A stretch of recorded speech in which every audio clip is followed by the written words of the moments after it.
getting to a point where at our next board meeting, you're comfortable enough saying, yes, let's move forward. I shared some information previously about why, and again, it's about meeting student and family needs in our community, adapting to the landscape around us that's here. And really, again, online learning's been part of the Minnesota landscape for over 20 years now. Ensuring that we have consistency and accountability and rigor in programs we're affiliated with or that our students are accessing, and then also the increased enrollment. And while there are programs in our state that are really targeting recruiting, our focus, as we've talked about it so far, is about retaining and returning our own students. And while we continue to emphasize our face-to-face options, our goal is not to grow this to be, enormous. We still have a lot of people that believe, including myself, that having kids in front of face-to-face teachers is the best for most kids. And so we're going to continue to prioritize that, but we'll have this option. I shared this data with you previously. Homeschool on the left, we're averaging 23 a grade, middle school in the middle there, online about 9 to 10 a grade, total over 30 kids per grade that these are our resident kids that are not being served currently by our current offering. So we've had discussions with union leadership starting in January. So this goes back a few months now of saying, hey, we're exploring this. I met with secondary staff on February 5th to share the idea of kind of where we were at, brought it to meet and confer, the admin teacher meet and confer on the 25th, and work through those meetings.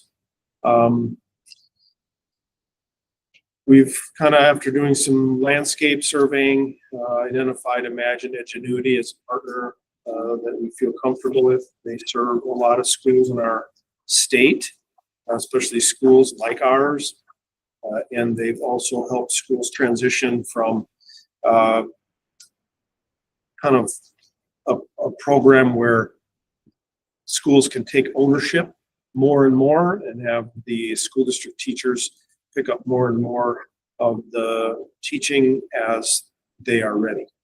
Now, where's home for Imagine? They have offices in the cities. Thank you. And so you just mentioned that the local staff would be able to fill those positions when they're ready. Is that something that I'm sure? At some point, yep, yeah. With our targets at this point being, 4 to 5 to 6 kids per grade, we don't have scale to do that yet. But what's happened with this company over time is they start as the program scales and settles in, and you are able to identify where kids are coming from. Local teachers pick up more of the teaching duties, and they provide training in how to be an effective online teacher. I think one of the things that we're still struggling with is some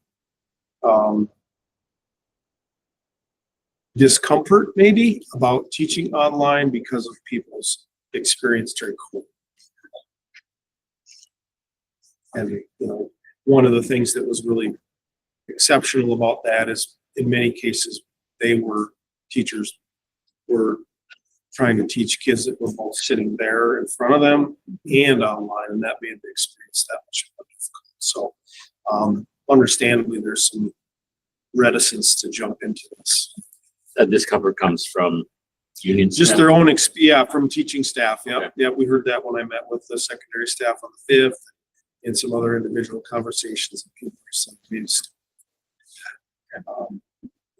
because of how challenging that was. Our goal is to have local teachers take over as the program builds. I think that's important. It not only gives our kids connections with our teachers locally, it also is a better model of our ability to react and sustain. I mentioned our aim is to have 50 to 60 kids in the fall and across the board. So just taking a little bit more of a look at what this looks like at the elementary. both, this program is entirely asynchronous, so just from a vocabulary standpoint, that means that, that the learning and the teaching isn't happening at the same time necessarily. So with COVID, we predominantly had live teaching happening. This is asynchronous, so there's homework that's done independently.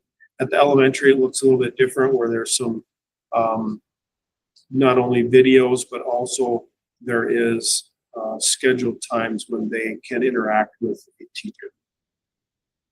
On the right-hand side was from their site. So this is phonics. It's consistent with the approach we're using.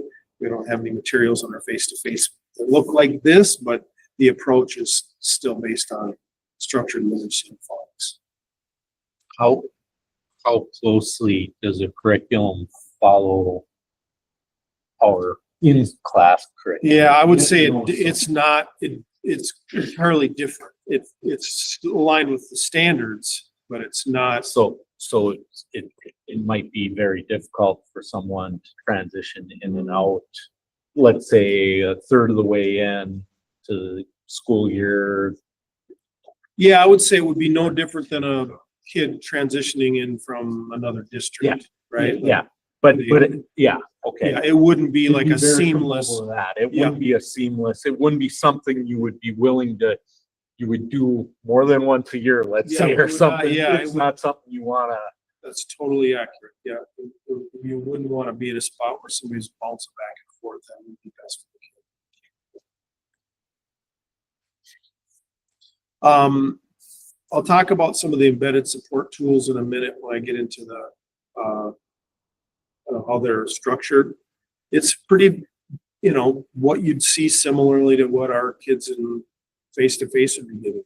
Language arts blocks, science blocks, some arts and crafts, LFI ed, social studies, math. So a pretty similar music, recorders, that's what we do.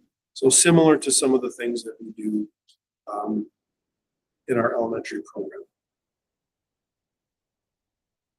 Is this a pick and choose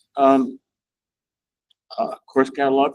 There would be like limited choices. So like they might be able to choose art level 1 or arts and crafts 1. So there'd be limited choices there. They wouldn't have choices about language arts and science and math and Okay, social. that's built in. Yeah, right. Got it. And we would just be starting with kindergarten through 5th. I'd like to, this isn't something that we would offer for K through 12 Or it or, is K-12. okay, I'm sorry. I was just looking at, The full-time, it's only full-time K through 5. So you Got it. can't be a part-time elementary student. You're either fully online or you're fully here. okay.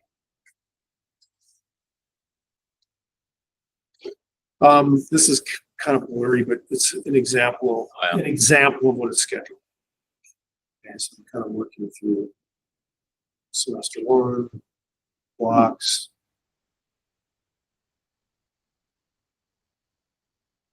So that's similar to what it's doing face-to-face with. Again, there's not times written here because it's not bound by time per se, at least all the time. There are offline workbooks too that will be provided. So these are pencil paper workbooks for practice. And again, these will be materials that the student will be doing in collaboration with their teacher and their parent at home. They use the term learning coach, so it's kind of like the idea that there's somebody alongside you at home who's making sure you're on task, working through the materials. how much has this been done with the youth? K through 6. I mean, what I don't know percentage the of answer to that the question. state is actually doing?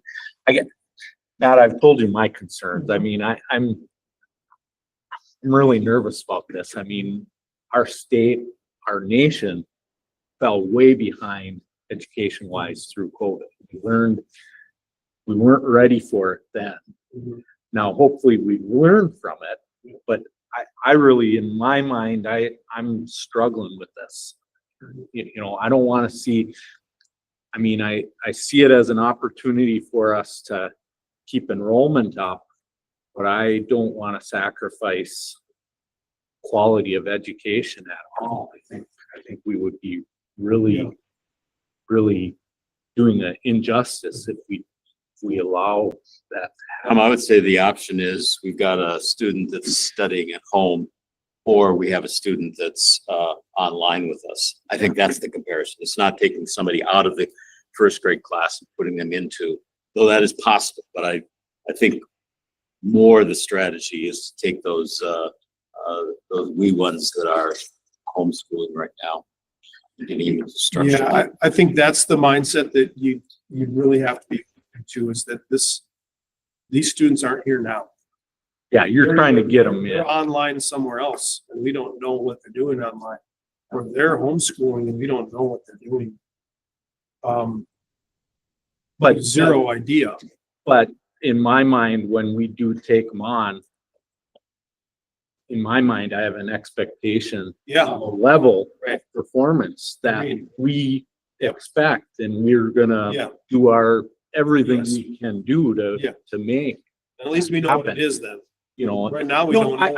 I hear you. That's the- I hear you. That's the thing that I get worried about, because right now, when that student comes back to us in fourth grade, then they've Are they a been fourth grader? online somewhere else. I don't know what they've been doing. Yeah. And I'm not trying to throw shade on any other programs. I'm just saying, we don't know. There's no data that's provided to us. There'll be data that's provided, benchmarking data that's provided to us about how they're doing throughout the year in reading and math. That's really important. Then at least we know, okay, kids are making progress here. Right now, we don't get that. They participate in MCAs. Yes. So we would have the ability to monitor the performance of online students Yes. versus our in-classroom students. Yes. To make some sort of correlation. Yep. And right now, we don't get that. Like homeschool students don't take MCAs. And online students take MCAs in the district that they're taking out of MCAs in ours. So that could be one measurement of success of the program. It's true. So there's two companies that I'm familiar with, this particular one and then Minnesota Connections Academy. And Minnesota Connections Academy has been around since 2005, just from looking up, because I've known they've been around for a while, but this one, just looking it up, has been around since 1998. Not that that makes anybody feel any more cozy about the situation and what we're dealing with, but my children through COVID went through Minnesota Connections Academy, and they were taking all of the standardized tests. They had to do the MCAs. They had to travel to Duluth to That's do a it. public charter school. Yeah, yep, and but it's difficult, Tom, you're not wrong. If kids are not provided with an adult that's in their home that is willing to put in that kind of effort, right? Then we do. I completely understand what you're discussing right now as far as your concerns, because if they don't have somebody that's there that's willing to put that kind of effort, then they have the potential to fall behind. And then how do we figure that out and make sure that we're catching up with them? How do And we intervene? exactly. And what's our intervention Right. Yes. plan Yeah. when we see that? Yes. You know what I mean? Yeah, I do. Because my concern is that the curriculum doesn't match. So there's not like you can step to a hybrid where you say, hey, you need to do some courses maybe Like Whitney in would still- person or something. And there's kind of you're here or you're there right Yeah. now. And it's just, Yeah. Yeah. I'm concerned that we could see the results aren't going where we want. How do we correct it? Let me pause here a little bit. All right, so, these are things that are in place currently, and will be in place with a program like this one. So, starting in the upper left, there is an instructor, and somebody who's providing them support as well as the onsite mentor. For us, that onsite mentor is, Andy. He's in the audience today for secondary. So he would be a person, or at the elementary, Tom Clayton would be a person that gets communication if a student has fallen behind. So we have somebody, and again, we don't get that now. Like, if Yeah. like, that's again the thing that I just keep thinking about are these kids that are out there that live down the street, literally could be living down the street, and we don't have connections with them now. So our on-site mentors will be part of that process of knowing how kids are doing, and then there's tutors that are available to folks too. I like this one piece right here, especially since we just learned a little bit about it today. The Exceptional Education Coordinator provides an additional layer of support to teachers and schools offering online courses to students who have an IEP or 504 plan or are homebound. Special education coordinators will review student documentation and work with the teacher of record to make accommodations and modifications to the curriculum as needed. I read that out loud so then that way people within Yeah. the community can hear what that means and why I'm saying it, because that's a big deal, because that still falls in the realm of what Tom is talking about with concerns. Like, Right. how do we know? How do we intervene? How do we provide that for these kids that would potentially be using this service? I guess I just look at myself and even at my age now, I don't have the discipline Yeah. to do on. Yeah. I'll just say that. Yeah. I mean, I think there is a there are people who can, there are people who can't. But I can tell you, I can't. And that's why I'm saying it's very important to have that adult person within their household that is available to do that, because you're not wrong. If they, the older secondary might be able to, but sometimes those little ones, all the time, the little ones will need extra help, extra guidance. They won't be able to just do this by themselves. So one of the things that we've been working through, and there's the part of what I'm adjusting to as well, is that there are a lot of decisions, program design decisions that need to be made still about, grading. Like, that's something we determine. So there is a lot of how special ed works is a decision that works, maybe isn't the right one, but what our role is in special education, that's up for discussion and decision. So what Anna Lloyd's role is, what her role is, what our staff's role is, that's up for discussion. We can kind of do this a little bit as much as we want or need them to do. So there's a lot of that we will be making decisions on. When we intervene, like you said, Tom, when is it X amount of time, and that will be spelled out, in the handbook. How does this company, obviously they're a for-profit type business, I'm assuming. What they get a percentage of our student enrollment, or how is it structured? Yeah, I'll Is show there you. any bonus type structures or performance? Well, I'd like to see lack of performance penalty or something. Shoot, some things I'm thinking I need to grab, or I'm I need to actually join, because that's one of the things I want to talk about. If I actually have it. Send it to you. Thank you. We'll get into the finances in a minute. But I think one of the things that, Tom, I've been thinking about your comments. I think that there are people, if you go back to your slide that talked about the homeschool, there are people in our community that homeschool for different reasons. One of those reasons may be that they don't want their kids in that school building. Right. But they don't really, it doesn't maybe matter to them what their actual curriculum is. This gives them an opportunity to be in our kids, in our programs, just with them doing the teaching. Right. Yeah. I think, to describe or characterize homeschool as a population is really impossible to do. We have some students that are homeschool and they're off the charts. They're on a path to getting an AA at home with homeschool. I mean, they're doing that. very engaged families. We have, and so like get little like family engagement, there's a big continuum, right? And then I think there's like another continuum from a like motivation, reasons, right? Like you said, like in some cases it's about extreme anxiety about stepping foot in a public building. In some cases it's about, you know, politics. In some cases it's about, you know, worldview. In some cases there's all kinds of reasons. So it's really challenging to talk about that. This slide from them talks about one of the things they do that is a weekly progress update that I think is useful, back to your point, Tom, about checking in, and then that benchmark testing I mentioned for math and ELA to make sure we're catching kids that fall behind or providing support.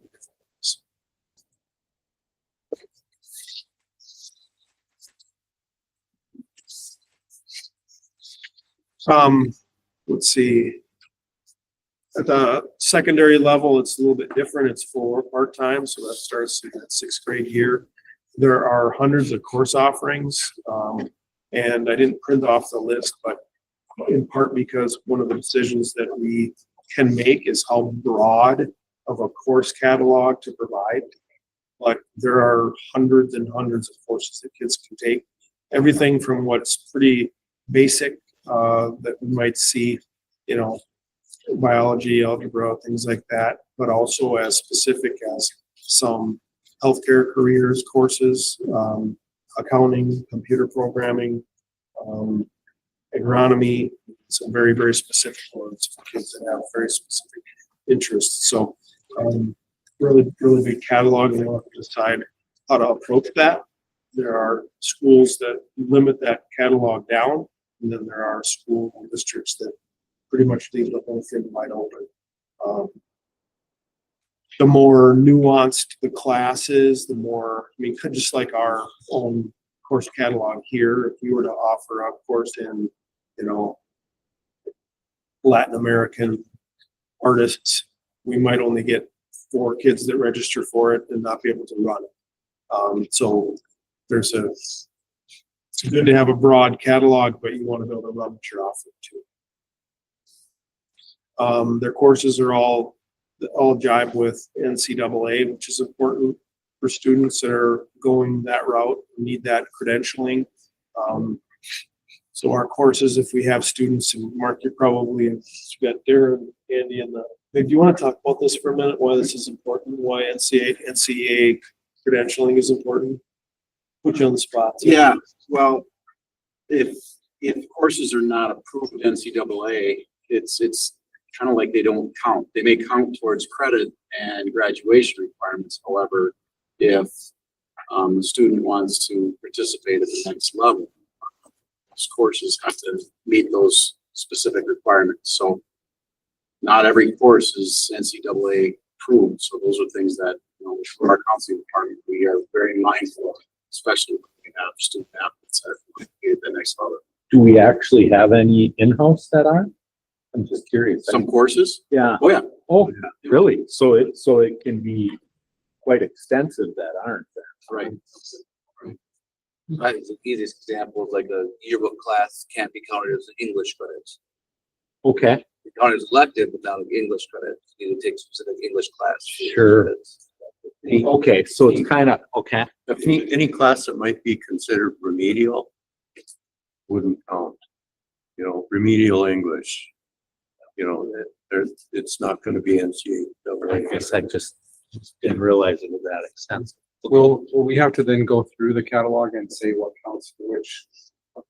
Graduation requirements? Yep. Somebody will have to do that.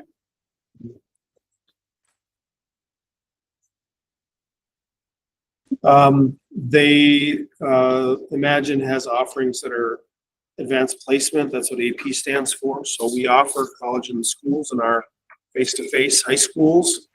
And those courses, upon successful completion, result in transcripted credits.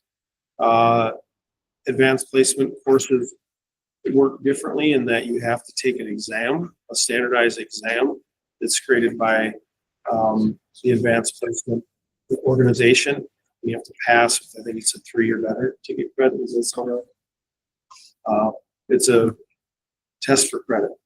But once you do, those courses can be recognized by colleges.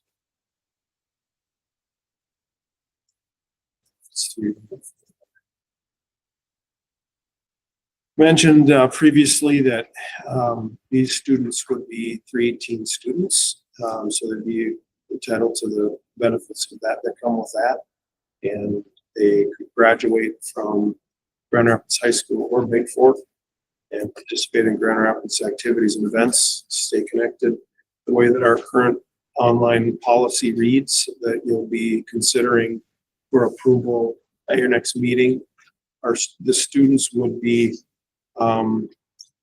graduating from the school. If it's a resident student, they would be graduating from the school and eligible to participate in the school that they geographically would be attached. So if I lived in Marcel, my diploma would come from Big Fork. I'd be able to participate in Big Fork activities.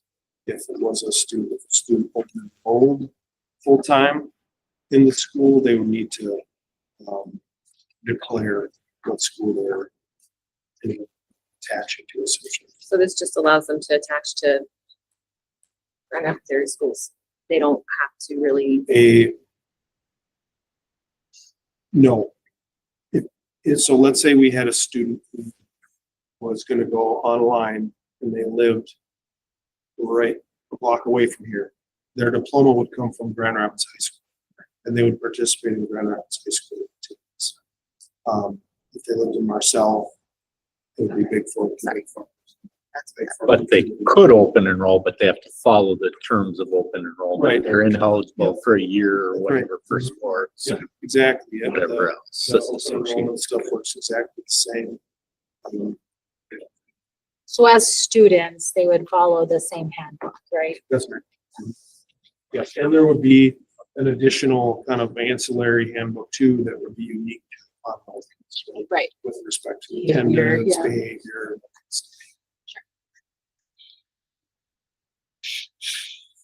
I don't know, let's see if there's any way. Julie, can you click on the top one? So just to give you a sense of what syllabi look like. So this is an example of courses, maybe just pick one in the math, because I like math. Pick like algebra 2 or something in there. So the syllabi all look consistent. Spells out in there what the course objectives are, gives a course description, student expectations. And then this grading piece, we will be weighing in on. Customize that or.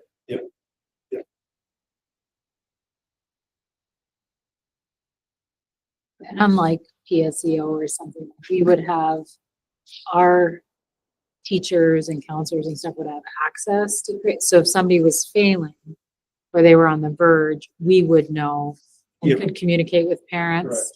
Yeah, so that would be one of the things Andy would be doing as the liaison, is sort of like monitoring. And again, right out of the gate, our goal is 50 kids, 60 kids, district-wide. We're talking about, if we were to hit our target, there'd be 30 kids total, maybe, that Andy would be. How many kids do we currently have in the school? 300. That's it, that was my first slide. So, you want to pull up the slide deck again? Round number, just That's okay. this week. Sure. Oh, 306. So, I mean, part of the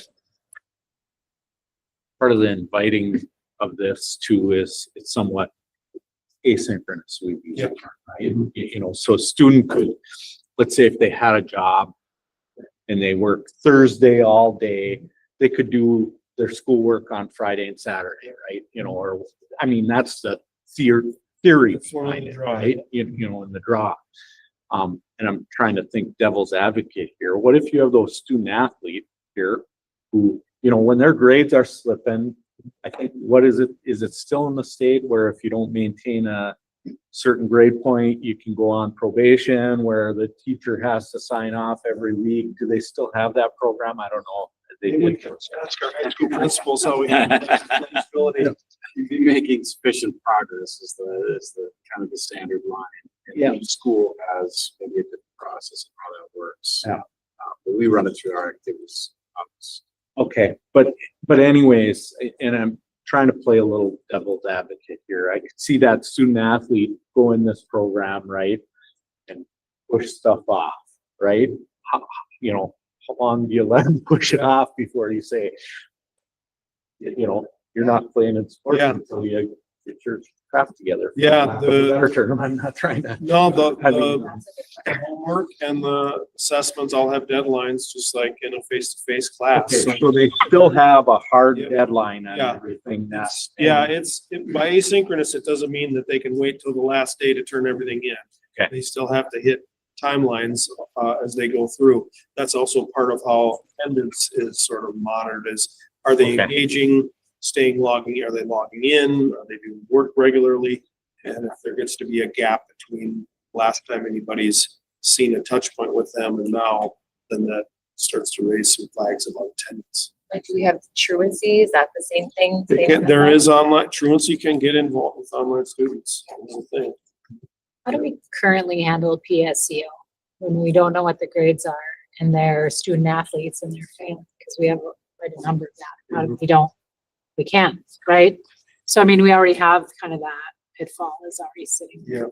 Yeah. So this is less of a pitfall than PSEO. Right, we would have more knowledge of how kids are doing than we have here, so. Yeah. Can you click on that other link? One of the things that I asked was, you know, how do we know, this is getting into Tom's question. Can you just click through on like English language arts there? Yeah, go to standards alignment. Yeah, pick, I don't know, just pick any of those. That one right there. So back to the standards, if you, and I'll be honest, we don't have this for our face-to-face group. So what this lists on the left is the standard down to the number, unless maybe Darren and Andy will tell me we do. But this breaks the curriculum down, or breaks the lessons and curriculum down by standard to show this standard is being met at this part of this activity is meeting this standard, this activity is meeting this standard, this activity is meeting this standard. And they're doing that for Every single class, and it looks the exact same for all.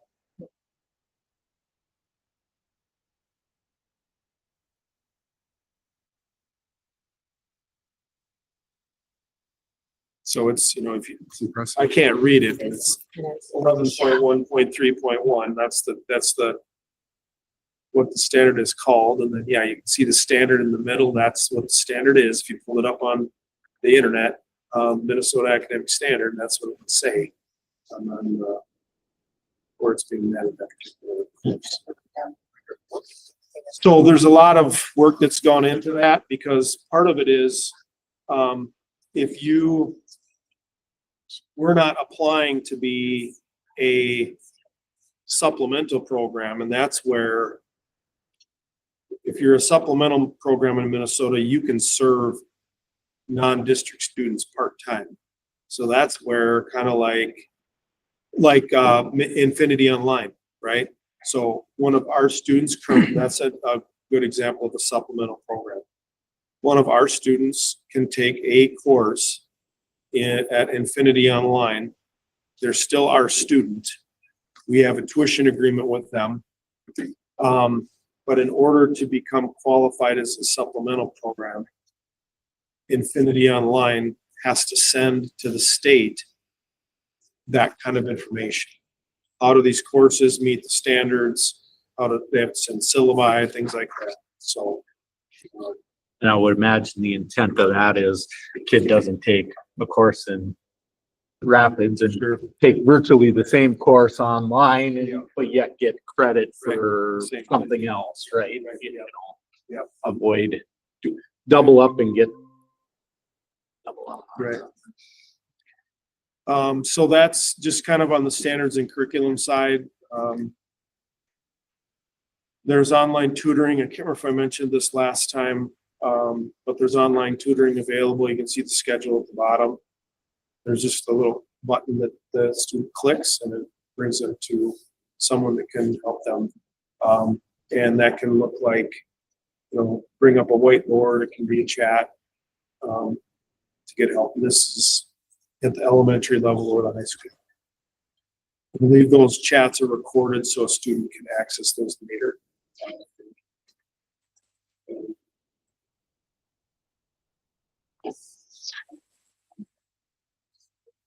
Our local connections, I mentioned, Clayton and Andy, that's who will be kind of being the point on the student side, liaison side, and then Christina is our connection and enrollment.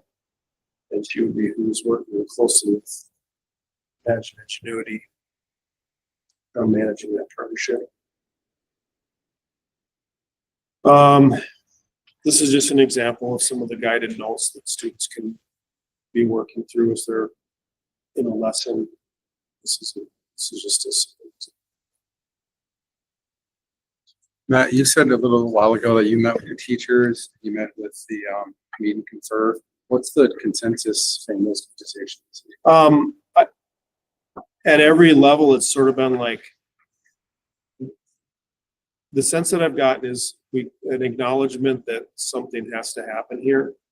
I think there's cautiousness about, is this going to take jobs away from our local teachers? I think we've had that before when we've had online learning start here 20 years ago. There was concern about that. That never came to fruition. When we started with telepresence, and I get it, right? I mean,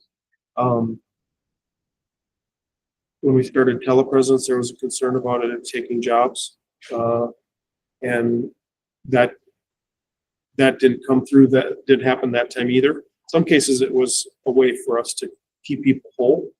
I think there's a possibility for that here too at some point, where we're able to make people whole. We have to, again, we can't do that with 3 kids. We can't be whole when we have 3 kids, but so I'd say there's apprehension about that. And then there was just kind of like a sense of, maybe that's the third thing. The first thing was awareness that something has to happen here. Second is an apprehension about jobs. Third is just a concern about not wanting to get into this right now because of the baggage that COVID and virtual learning created. Angie's here. Road rash. Road rash from, I don't want to put you on the spot, and if you don't want to be on the spot, you don't have to be on the spot, but, I mean, do you think I just characterized our conversations fairly Yeah, well? I would say, I think that, the concern is the jobs. Yeah. Yeah, that's what. Yeah. Will this replace people? But there's also some that feel overwhelmed too at this time to take it on. And I mean, I've been emailing members and stuff and letting you know, I'm not against it. I'm not for it. I mean, I'm still in the middle. I kind of still have questions. That's just one of the things that we need to have more conversations about. If teachers do take on this down the road, what's that going to look like? Because Matt and I have been in many meetings about this too, talking about it, because our contract really doesn't have anything in there. Yeah.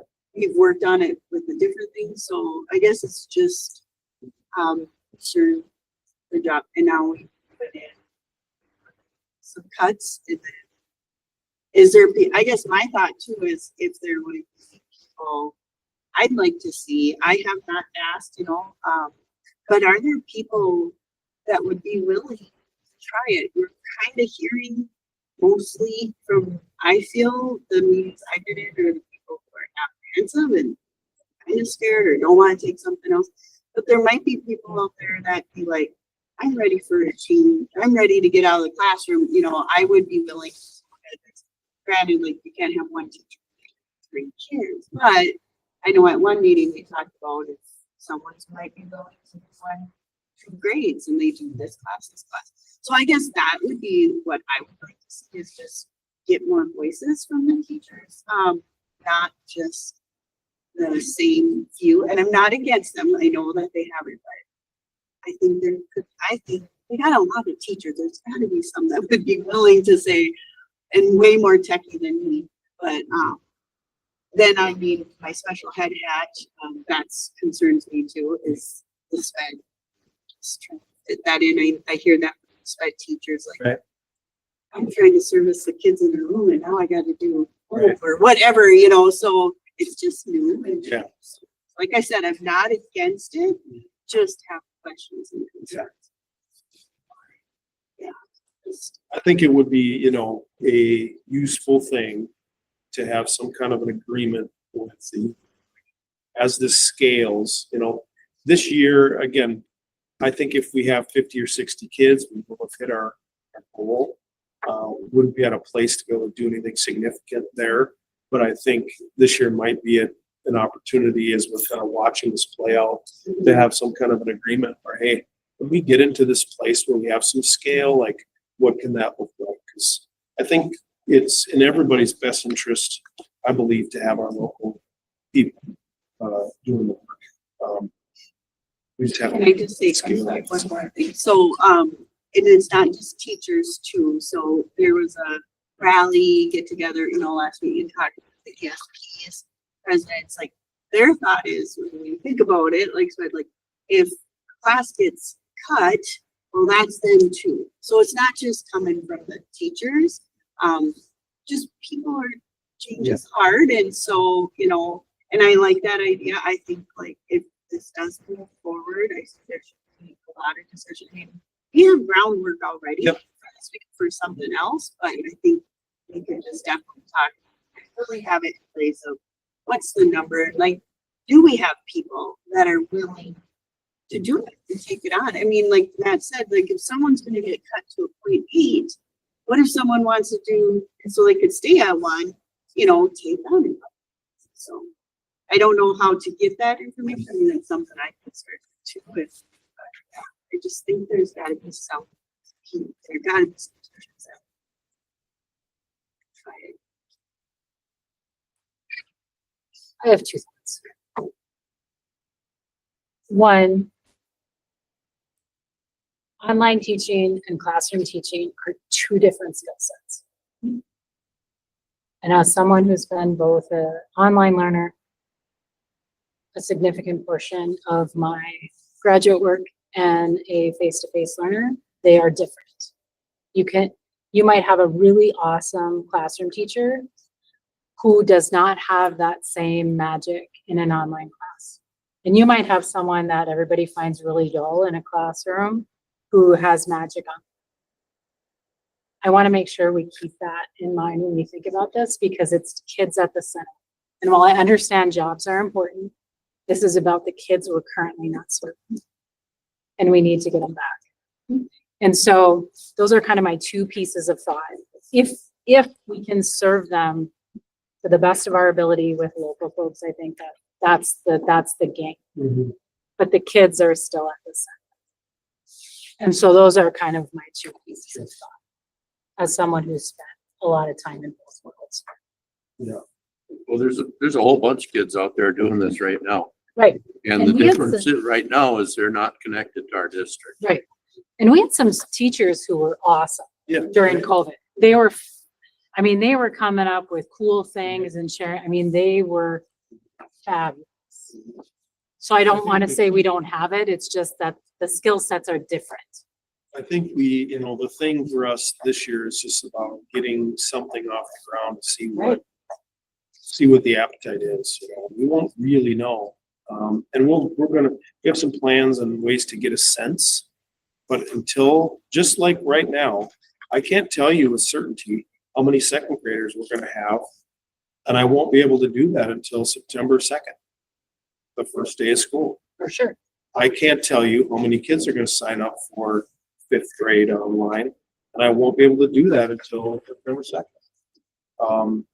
And so I think after that, I can tell you, I can tell you with certainty because I know that, yep, we're gonna have between, 200 and 300 fifth graders. And I can get more narrow than that just by pulling up the data because I have it. I know how many 4th graders were here last year. So I can tell you how many. Until we have a year under our belt, there isn't gonna be a way to know for sure. And I think that's a big deal too, just saying that until we have a year under our belt, because like Angie's saying, we don't know Right. what staff members are even interested in this. We have no idea. And it would be beneficial for them to see what this program looks Yeah. like.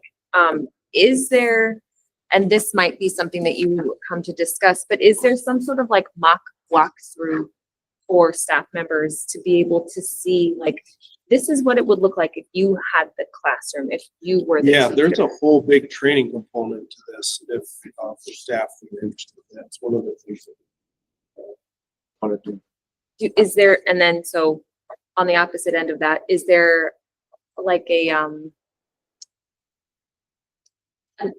something for, the adults of our students that. Yeah, orientation. Yep, there is an orientation. Okay, so they would be able to see, like, this is what it would look like if your kid had X, Y, and Z class. This is Yeah, there's your parent portal, so you can take, advantage of that open and, house, yeah. there's the ability to do that almost. Is it, when you sign up with this organization, is it a 1-year commitment, 3-year commitment? How is it, like, how does that work? are you talking about for students or just for us? The Partnering agreement with- that I remember was 1 year. But what I'm wondering, the reason I asked that is, could we proactively establish some sort of toll gate for what success looks like? So we can then say, at this point, we're gonna assess the program and decide if we're and put that out in front so that people know that if we make this decision, that this is what's going to lead us to say, yes, this is working for us at various schools.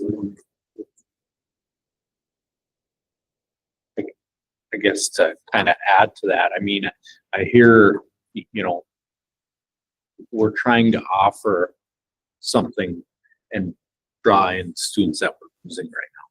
Part of my concern is how many existing students are we gonna see shift over there and not be successful, right? And that's a concern for me right now. And is there any way where we can say, doesn't seem fair, but to say we're only offering it initially to bring people in, I don't know.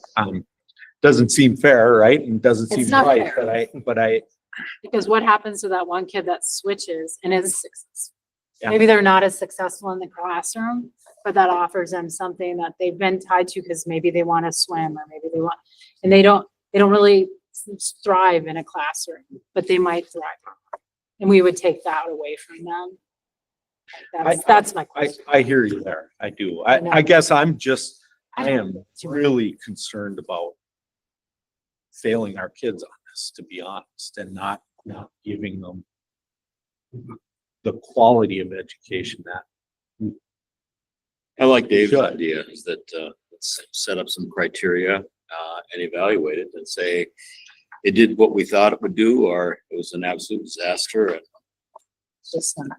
Just not meeting what our expectations, or it's not meeting our kids' expectations, That's such a nice way of putting it. teachers or families or whatever that might be. We can do, assessments, or we can do some surveys for families and students that go through it, get the feedback, as well as the data from the actual, kids' performance. And then we'd know if we lost a lot of our current students. Right. Didn't lose, but We still. know the enrollment, right? We know that. We would know who Really left, doesn't we would come know back to where the school. shifts. They were a student here, and now they're an online student.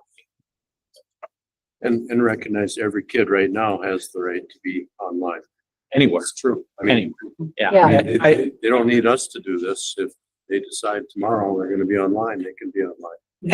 And I hear you, but I guess in my job as a school board member, in my mind, is we kids can go to school anywhere they want, but if they're gonna come to Rapids, we're gonna provide a certain quality of education and a certain opportunity to them that I expect, right? And we're not gonna sacrifice that in my mind. You know, just to get students, for lack of a better term, and I'm not trying to, you know, I'm not trying to belittle anybody or anything with that, right? But I just think we'd be doing students wrong by not living to that, expecting that standard of themselves. I also think that we're in, this 2025, we all bring to the table our personal biases and experiences that we can just cognizant of as we make a decision like this, that the world has changed. It's not changed, it's changed. We have to meet kids where they are, and families where they are. And that's all kids and families, right? Like, that's just not what we're used to or what we've experienced. That's everything that we don't know anything about. I mean, and I think today's been quite an eye-opener to many of those things that we didn't know existed, right? We didn't know a lot of what was happening in our district, or and so to give them an opportunity that reaches every single one of our families and adults and community members and their children and their students, whatever that might look like, if we have that leg up on that, then I think it's a plus for us, because that means that, like Melissa said, we don't know about every single one of these students, and they're not all just fitting in this one little box. And so if we can provide education on all levels for them, then I don't know what that looks like, and I don't know what that means, but I feel like that is something that, I mean, and it connects to Tom's point. It's a disservice if we don't give these students everything that we can offer to make sure that they're successful. Well, I think there's, like, if anything worth doing is worth doing well. So we're gonna do this. Let's make sure we do it. I think it'll go back to one of our esteemed retired administrators, and that's, if we're gonna do it, let's do it. Yeah. But let's do it right. Yeah. Let's not just half it Right. and then wonder why it's not working. Right. One of the other things that exists in the software, we have this with in our software currently, put it in, or other programs that our teachers are using currently. But it has the ability to check for plagiarism and identify prediction around whether artificial intelligence is used. I think that's interesting. Wow, Right? I mean, that's so. was one of my questions, AI. I mean, Yeah. you know, when we talk about COVID, AI didn't exist, Yeah. right? Yeah, it And, did. and it is, It did. well, I mean, it's not. It's what it is. existed for To the 20 some degree, yeah. years. To the We degree just Not in didn't that talk, degree. we just didn't talk about it as Yeah. much as we do now. Yeah, we were much more worried about plagiarism then, for sure, in the school setting. But yeah, so there are some software tools there. So no Chat GPT for those kids, huh? Yeah. You can Um, use it, you can't find it. It's not gonna what's matter. that? Yeah, It's not gonna matter. You Right. can't find it. You can try as long as you want to, and you will not re-plagiarize something off of ChatGPT. Won't happen. so there's some accommodations and modifications that are part of the process too. Again, this is where it kind of gets at, Angie mentioned, things we need to flesh out as far as the relationship with special ed, staff's involvement.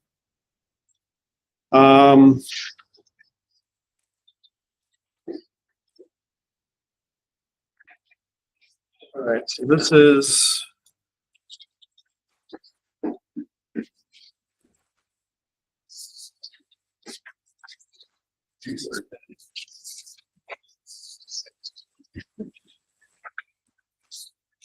so this walks through the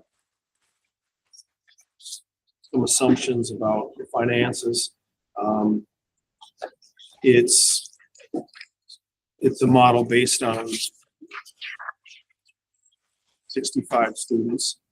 The assumptions around enrollment involve estimates recapturing enrolling homeschool or online kids. It doesn't include any positive or negative effects of PSEO because it's an absolute unknown. It doesn't include any effect on face-to-face enrollment because that's an unknown. It doesn't include any increase in enrollment because that's essentially, we still are obligated under the Minnesota Online Learning Act to offer technology the same way to face-to-face kids. So students would have access to iPads that we would issue. If they wanted them, if they had their own devices, they could use those. The same is true for homeschooling right now, correct? Don't believe we have to offer computers technology. They get a stipend for this. They can access some technology. Which our district pays.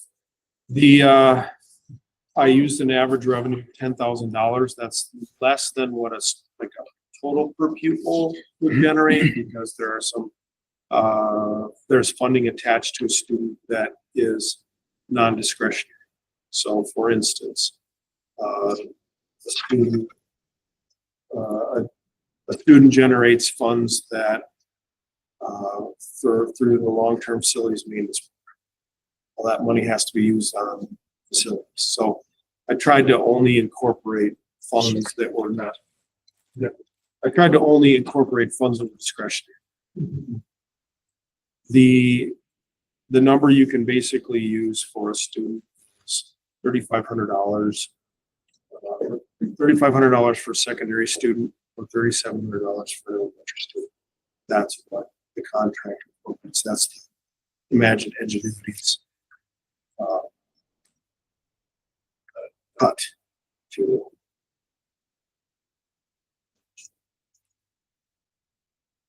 I'm sorry, I missed that. What was it? $3,500 for a secondary student, $3,700 for a elementary student. That's their cut.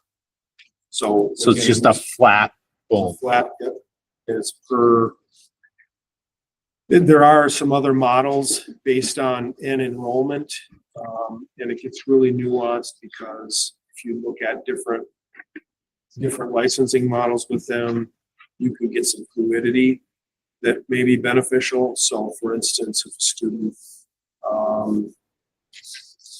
if you have licenses that are transferable, if you had a student that leaves in April, you could have that student's license assigned to another kid. You're only paying for one, but you're using it for two different individuals. So there are sometimes benefits to having some flexibility with that. But this is generally how this lays out. There is some volume too. It's cheaper by how many volume or registrations you use, right? Part of it is if they have to ensure that their staffing is what it needs to be too. So there's some minimums that they can scale up, and we'll do that too. So, but this kind of gives you a ballpark of how this plays out. Obviously, and this is beyond just having local things happening. That number changes dramatically when you're using your own teachers. So we're not talking about, and I can't remember the number off the top of my head. You pay for their curriculum and kind of content management. Sure. You still pay for that, but your own teachers, then that cost is down. So when we're at that point, I mean, there's lots of benefit to having our own staff take this over when we have enough enrollments to do it. One of the benefits is financial. To Tom's point too, is there like a minimum, like if there's like so many students or less, do we just say this really is no longer worth the option for us? Is there ever something like that? I mean, Who no. signs up? It was funny. I was talking to a friend of mine at a basketball game, and he was asking me about this. I said, what if it was one? He said, what if it was one student? I said, well, they would get 3,500 and get 6,500.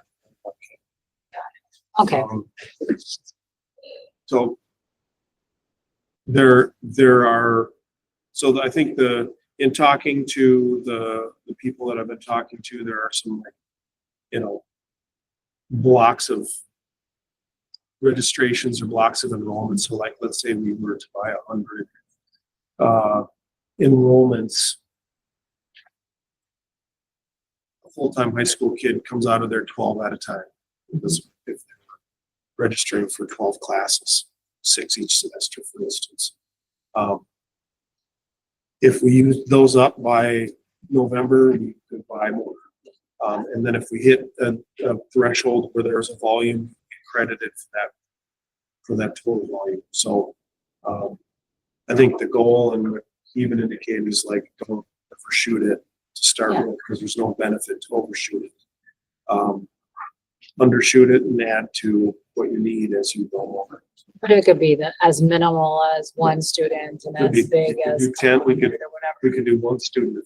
When, And we have actually, we've had students who were homebound because of medical. Sure. So we've had one student, we've already had one student in the past, last year. Utilize This this. is what we needed to do. That's what I 'cause was they wondering, if it was an illness or sudden you had to move somewhere couldn't- Right, we had no way for a to, job but you still wanted to finish out the year. Could you do that? what, so if they're collecting their 3,500 per student, how do they tie it to, what's to prevent a kid from taking 1.5 years worth of school in a year and accelerate themselves? Or do they have limits on credits and? if we wanted to allow that, that could happen. Okay. It's really just up to us, pretty much. You know. Yep. They, you know, for all these questions and the ones to come, is there going to be a policy that we develop? Or is there going to be a guidebook? A handbook, yeah. Because I think we're all asking a lot of great questions and they need to be addressed there. Mhm. Is this, And we're not inventing the wheel here. Right. There I'm are sure they have all. sorts 40 of plus school resources. districts doing this now. You know, We take something. Does MSBA have anything? they have a online learning policy. That's the one that you'll see on Monday, but nothing as far as like a handbook. You should see. Does this company have a handbook? Yeah, I have an example one actually that he sent me. Moorhead actually is 2 years ahead of us with this. There are districts that are 8 years ahead of us that started with real small, using the curriculum, using other teachers that now, like Owatonna and Northfield, are collaborating. They're using Owatonna teachers to do it. They have a full-time principal who runs the program. It's their job. Moorhead is like 2 years ahead of us, so they're still using continuous teachers, but they're talking now about what is transition. So they have handbooks. What is a typical transition? 2 years? 4 years? He didn't say. Yeah, he didn't say. This would be I know you said that they would graduate from Grand Rapids High Schools if they need to, right? But is this a different school per se, meaning? Yeah, So like, could this be, I know today, and correct me if I'm wrong, if they have, is correct, but if a kid is facing expulsion, they may have to go to a different district. Is this an opportunity for them?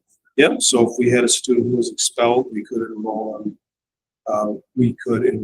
in the school, or we could exclude them from a school, change their placement so they can enroll in their online school.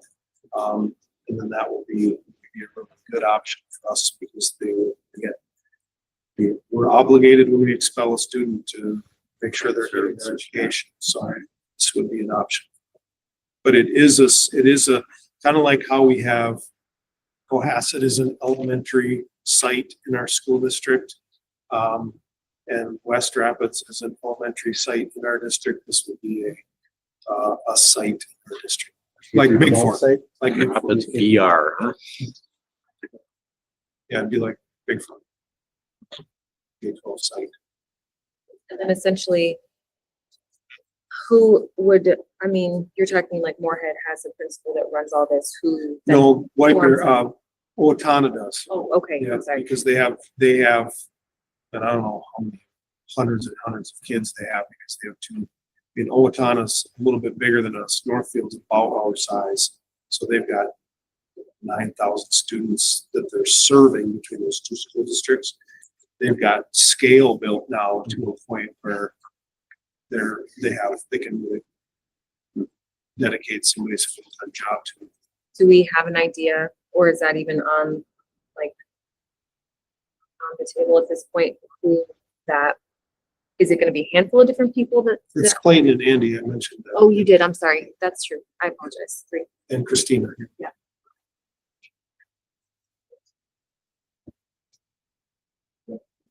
Moorhead has, is it an assistant? It was their assistant suite. Maybe that might be a meeting theirs. So I'll have to talk to her assistant suite and see if she's okay. Or was it I can't remember.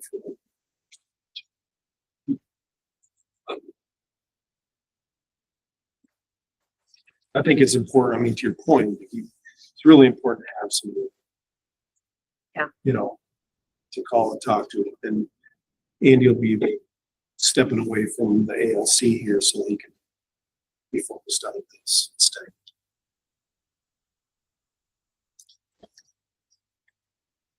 So you're looking, Yeah, so, I'm looking for, at the next board meeting, really, I'm just looking for, action to green light this, continue the work, enter into an agreement, build that handbook, continue to do that. We have some ideas about some outreach this spring yet with families, virtually and also face-to-face to give families an opportunity to learn more about what this could look like. But there's a lot of work that needs to get done.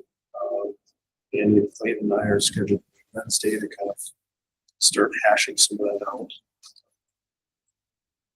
Yeah. What other questions do you have? I know I mean, there's a little bit of leap of faith here. I get that.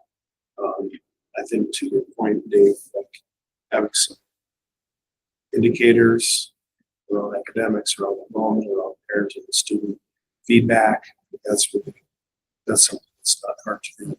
So, But important. so of the schools in Minnesota that are doing this, say with this program, they all have to establish just what you described, a separate campus, for lack of a better term, Yeah. or a separate facility. Yep. So do they have good, clear stats that show the performance of that versus their other facilities? I don't Could know. we receive that? I could check. Request that of them? I'd just be kind of curious how they're performing for their other facilities. I mean, that's, All right, I'll get both, see what I can get from Moorhead and Owatonna. Both those are, like I said, I think similar outstate regional kind of Yeah. rural publish type. One's kind of getting going, one's been doing it a while. yeah, So I think that's good. yeah, and I, obviously it'd be interesting to see how those numbers compare to each other too, right? I mean, with anything, there's a learning curve, right? Yep. I hope you're gonna do better at it as you do it, right? Yep.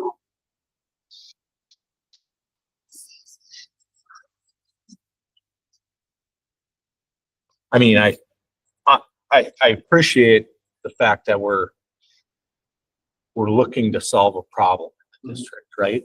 We're looking to gain these students back that we've lost through some way. I mean, I do appreciate that. I just want to make sure Yeah. we're doing it. Yeah.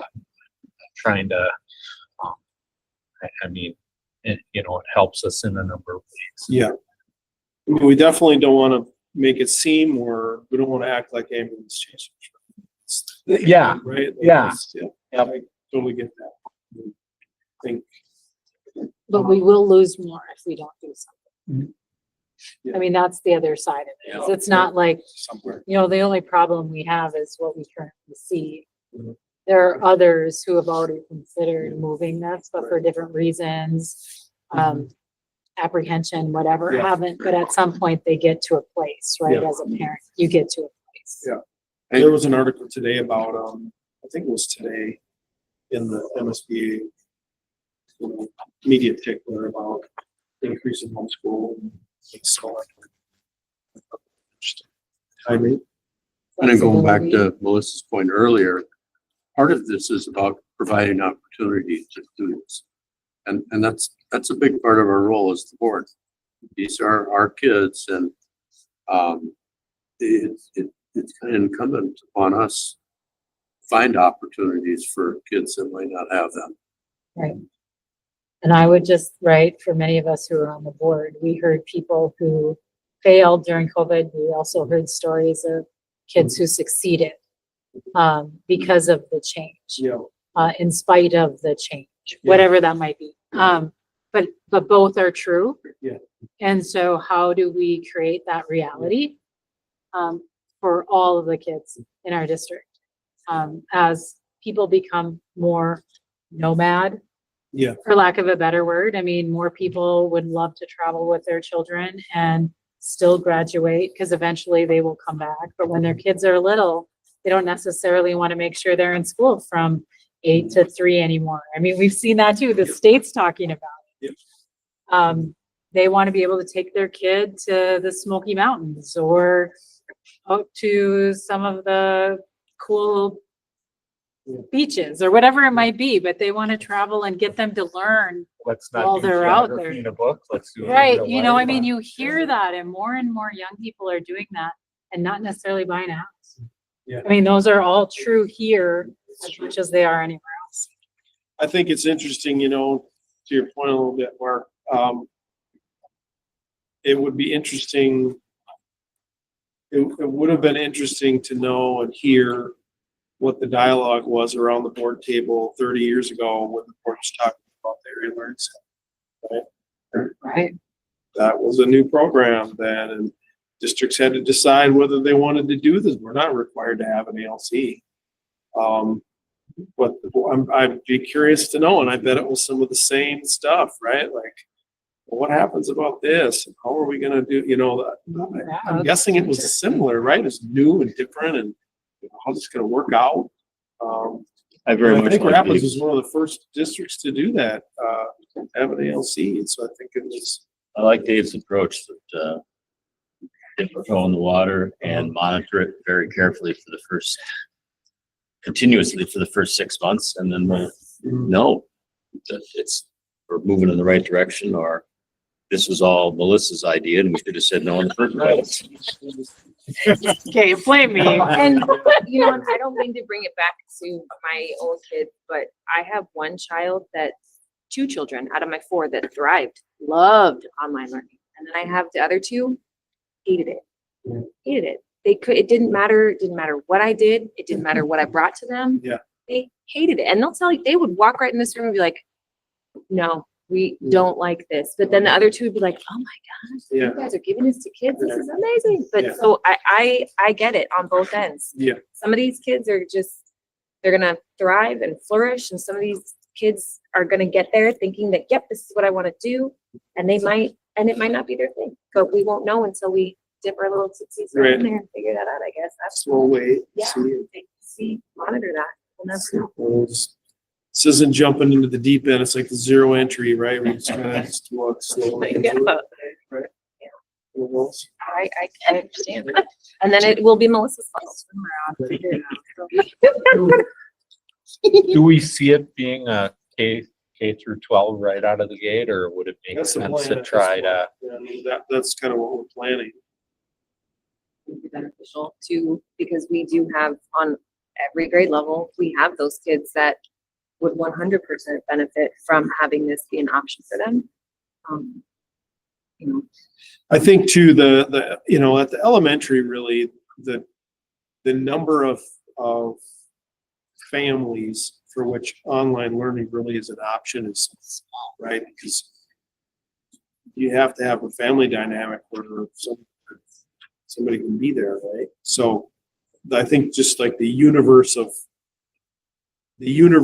people for who it could actually work smaller just naturally.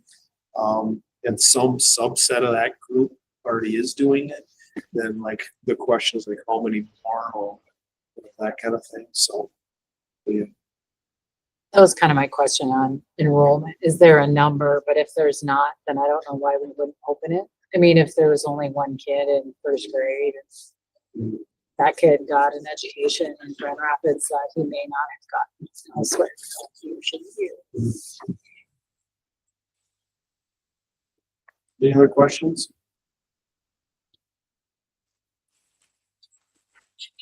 Okay, all right, do you want to open up the next one, Julie? We, ready to move on? Future budget planning. Okay, so, you know, we're obviously in the midst of working through reductions here in fiscal 26, and within the next 2 months, you'll have a fiscal 26 budget to approve. Wanted to just have a discussion a little bit or share some information tonight about future planning and things to be thinking about. We're going to take a look at some future budget projections at, I mean, really kind of a high level. Obviously, I mean, you've all sort of seen how school funding is complicated. The more questions that you have, the more there are to have. And it's kind of the real rabbit's hole in some ways, but we're going to kind of show some things. Carol will walk through some projections that are, you know, anything beyond March 16th or 17th, whatever day it is, 2025 is a projection. So the further we get from today, the more variability there is. We're going to talk about balancing the budget. We're going to talk about the 2023 referendum takeaways and talk about what might be the future, and kind of just get a sense of that. All right, Kara's going to walk us through a few things here. So I titled this slide, maybe not the best, but I think this explains what our position has been financially for the last 5 years. Why is this so hard? We have very limited revenue streams that we have influence over. We have very, very little local control. And when you have local control, you have more control over your total revenue sources. And the majority of our revenue streams are tied to enrollment. So enrollment has been decreasing. So that means our revenue has been decreasing. With expenses, the majority of expenses are not tied to enrollment. So if you have, 2 kids lost in each grade, you're not going to drop a teacher. There's just no way you can. And then our biggest expenses, salaries and benefits, inherently go up every year. And we basically have no control over that. So if you have been here a while, you have seen long-range budget projections. And like Matt said earlier, that's what they are. They're just projections, and anything beyond today, I don't even know what today is, in fiscal year 25, how will end up, because we don't have exact enrollment amounts and formula amounts. And so every year we get further out, our deficit grows. And it's just how school finance is set up, unfortunately. I've tried to put it in a simple way, and I know this is not simple at all, but just bear with me. So general ed the basic formula is basically the only revenue that has an inflation factor in it. And every year the legislature will determine, every 2 years they'll determine what that amount is. So 3 years ago, they said we're going to give you 4 and 2%.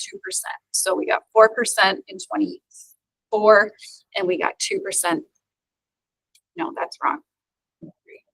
Thank you. This year, like, we're just going through the budget process for next year. And it's been a roller coaster to know what our percentage is, but we know it, sooner than we have in the past. So we know that next year, because it's tied to inflation now, we are gonna get, 2.74% on the formula. Now, the formula is also based on enrollment. So if our enrollment goes down, we don't get that full 2.74%. So, just, in our budget formula and our scenarios that we've been working on, we know our enrollment's gonna go down. This is an even lower estimate than what we worked with, at least 2 months ago. So our basic education formula will go up about 1.2%, even with a 2.74 inflation factor. One other thing with respect to that, and I just think it's worth thinking about. So for years, since 2023, probably, since it was disconnected from inflation, groups have been advocating for that inflationary factor. 2003. 2003. Yes. 23. So We didn't get it back till 2003. Thank you, Dave. So going back, groups have been advocating for that inflationary connection, right? And it finally happened, and that's great. I think if you put yourself in the seats of the legislature, thinking about the budget outlook that they just heard, knowing that, let's say, in like making this analogous to what your situation, if there was a board policy that you can change, that committed to some increase automatically,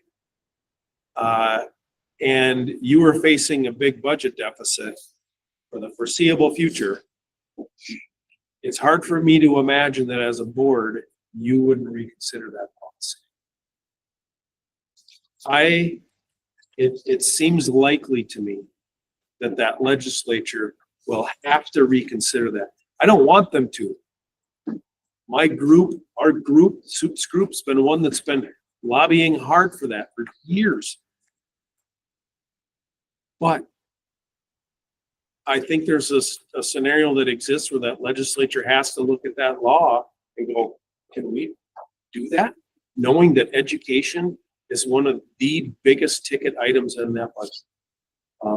So I don't bring that up to cause a stir or, a long discussion. I just think it's important that we're at least aware that that's a possibility. Sorry, Karen. Oh, thank you. We move on to the next slide, please. So here's kind of the details. The top line, the general ed basic formula, that's the one tied to inflation. Our only funding source tied to inflation, other than interest, but that's minimal. All the other revenues, a lot of them are tied to enrollment. So when our enrollment goes down, those revenues go down. Half of our revenue, not half, a big portion of our revenue, we do not get an increase with inflation. And you can see kind of how that plays out from year to year.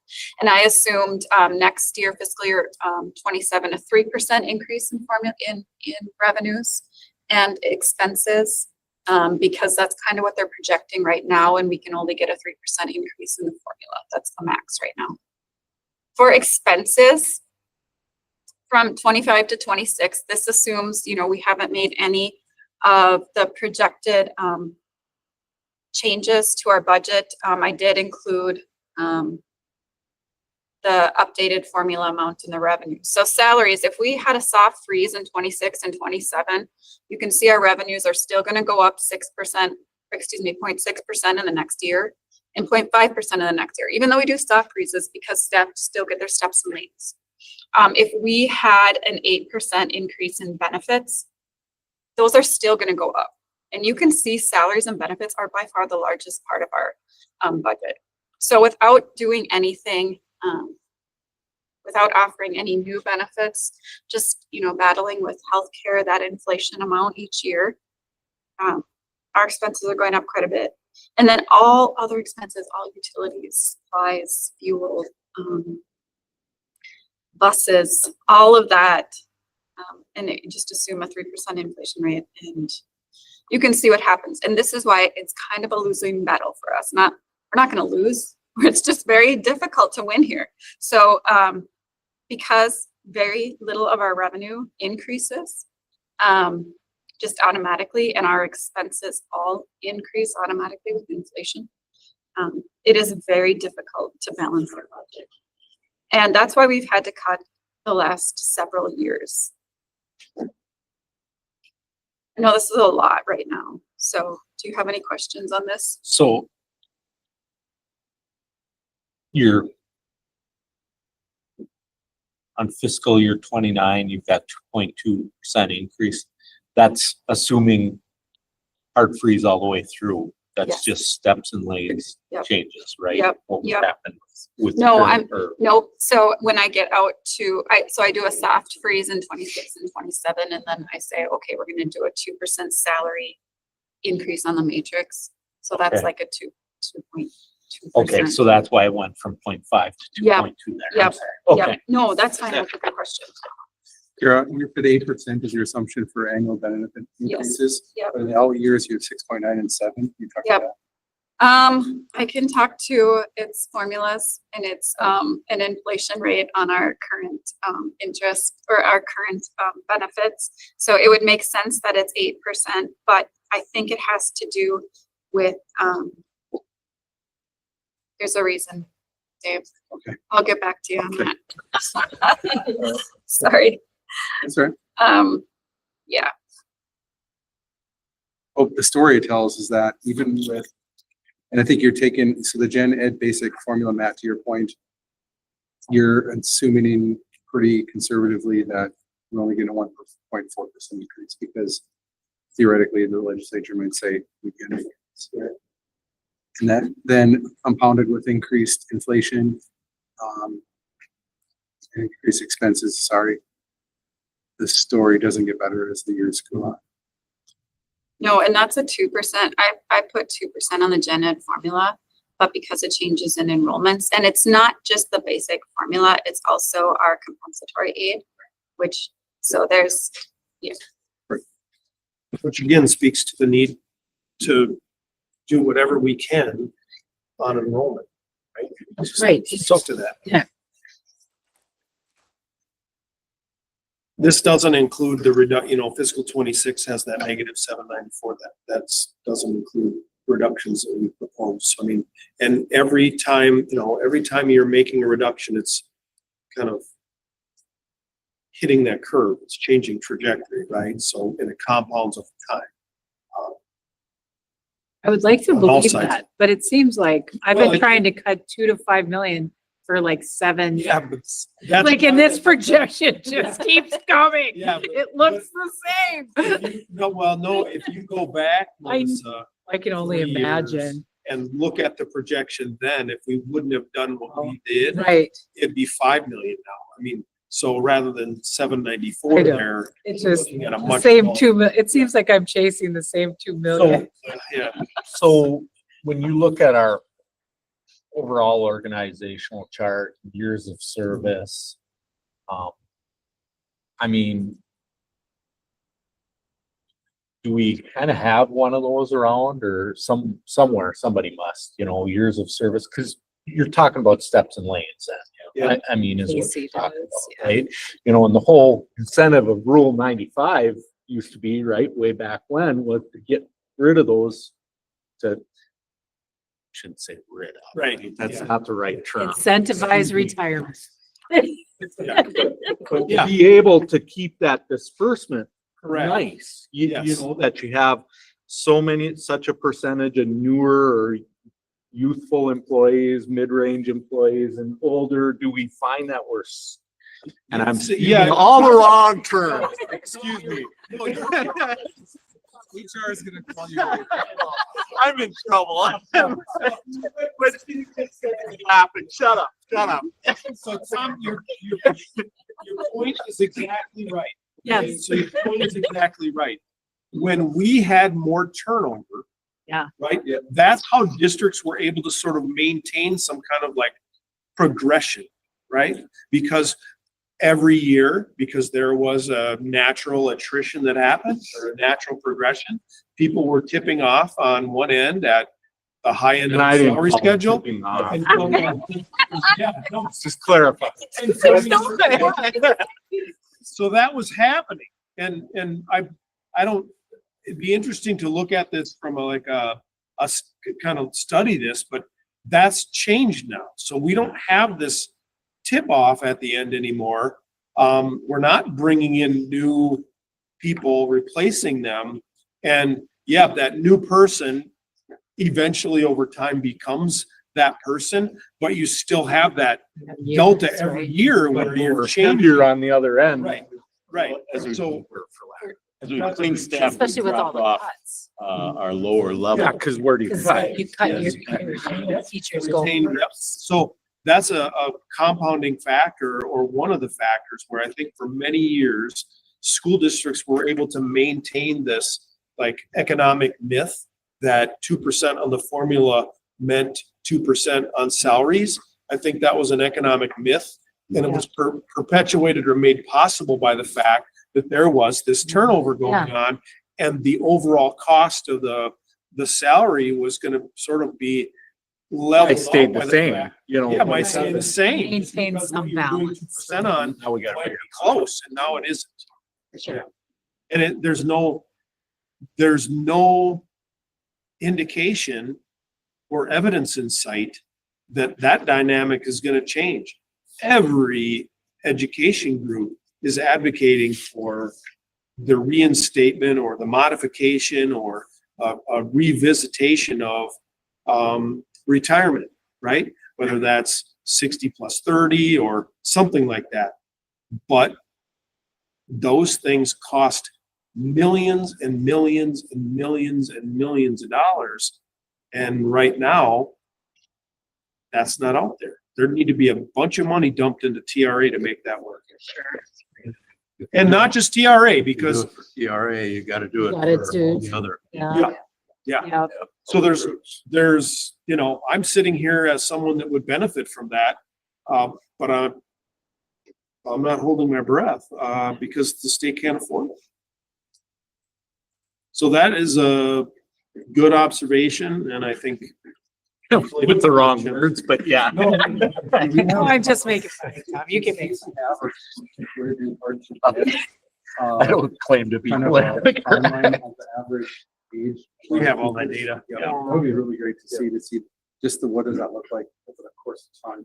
You could even look at, even our seniority list is posted online, and it shows when people were hired.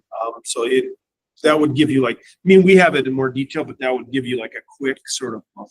Yeah, Casey's got those. Sure. Yeah. And But it the is, other every thing, time we cut, the young teachers are the one, kind of the least expensive staff are the ones who tend to be laid off or. yeah, the people that are eligible to retire, they're not hanging around. No, they've been very good too. I mean, we've had a lot of people who have chosen to retire to save jobs of Yep. young teachers. We have had that. So it's, that dynamic is real. The other thing that dynamic is going to create, it doesn't factor into this directly, but I think indirectly will. One of our greatest sources of employment for guest teachers are people that retired when they were 56, 57, 58. And they would come back and sub for 8 years because they had gas in the tank and liked the idea of a little vacation money. And well, as it stands right now, those people are going to be working till they're 62, 63. When they retire, they're not going to come back and sub. They're ready to do that. So how we fix that sub, I mean, we already have a sub problem. And it is only going to be exacerbated by the fact that the largest group of people that we've historically counted on to fill sub positions over time will get smaller, and smaller, and smaller. And the, you know, the place where you look to go, well, here's how you fix that. You just pay subs $200 a day. Give them 50. Well, all of a sudden it is affecting that. Assuming that there are people out there that are only choosing to not sub for that $50.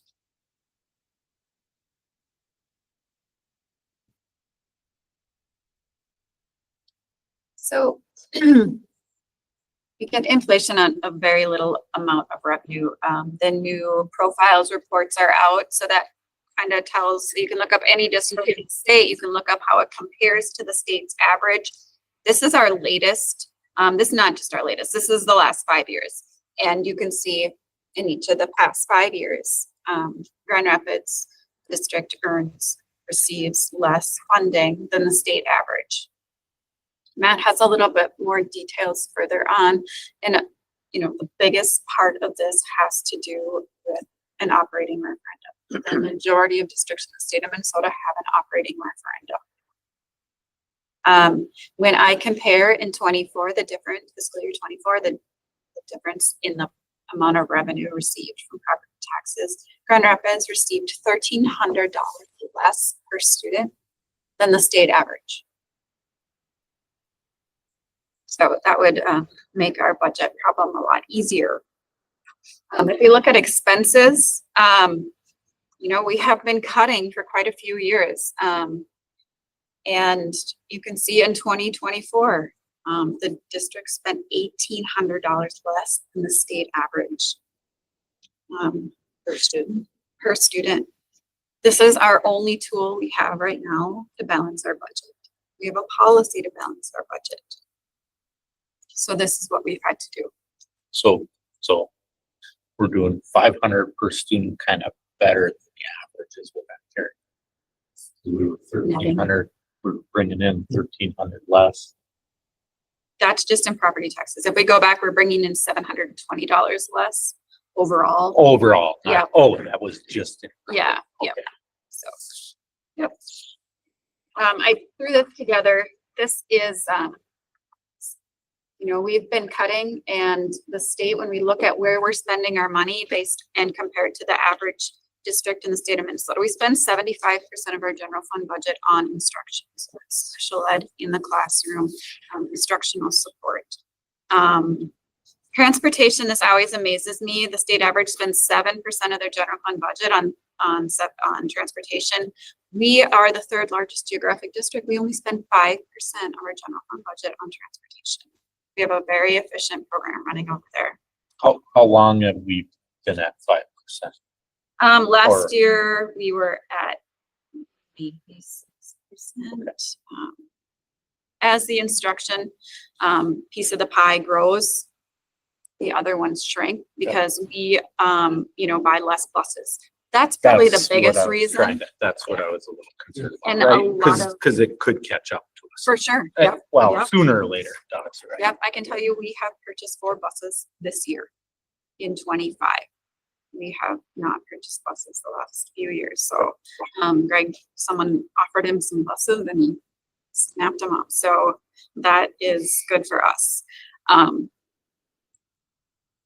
Yeah, so that's, you know, as we, you know, have more and more money continues to go of our budget is in the classroom.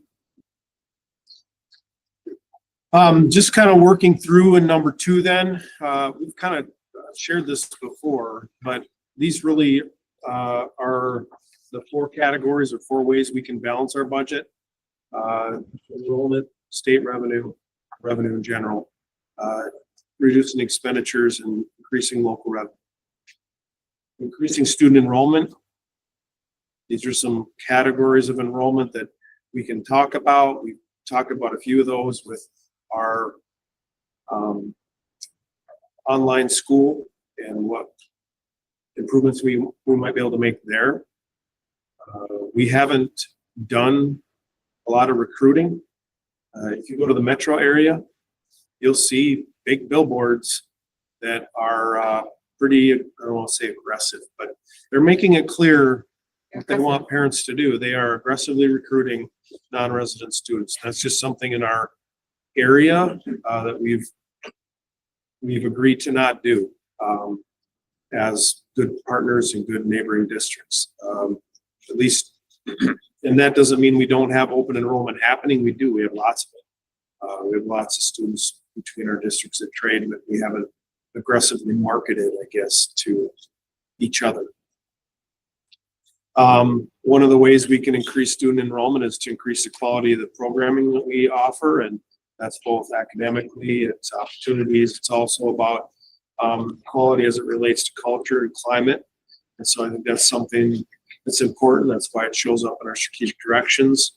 And then I mentioned that online. So increasing student enrollment is one thing we can do. It's not very easy to control, but we can do things like we've discussed tonight. Revenue from the state, really, we obviously don't make decisions about that. We can be involved in advocacy.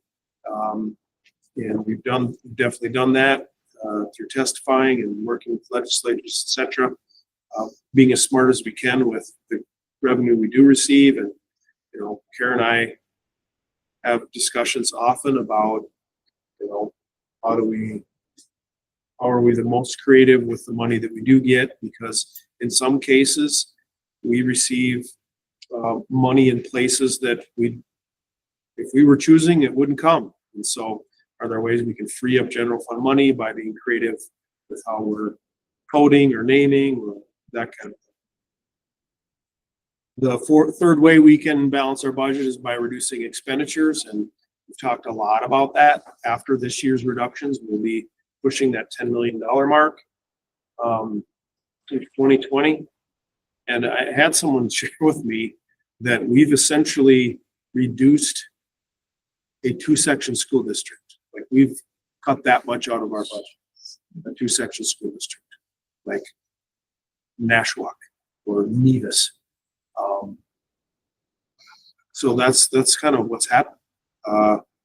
Over 80 positions, and most districts in the state, when I am out and doing their straw polls being done, how many people are reducing? We had that at the school board day at the Capitol. Yes, They asked, nearly every hand. went yeah, up. nearly every hand went up with districts that were cut. Wasn't there a couple though that were upping like 8 million and just compensatory this year, weren't they? Yeah, the biggest winner in compensatory was either Minneapolis or St. Paul.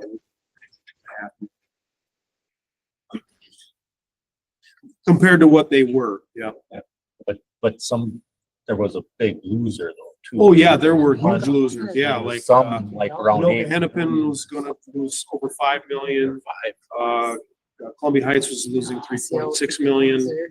So yeah, what's that? Osseo. Osseo which is a was small losing, district, yeah, we're big losing million, big. lots of money. Yeah, so it's, yeah. Lots of districts, most districts making reductions. And our local peers are. Yeah, Deer River's making reductions, big reductions.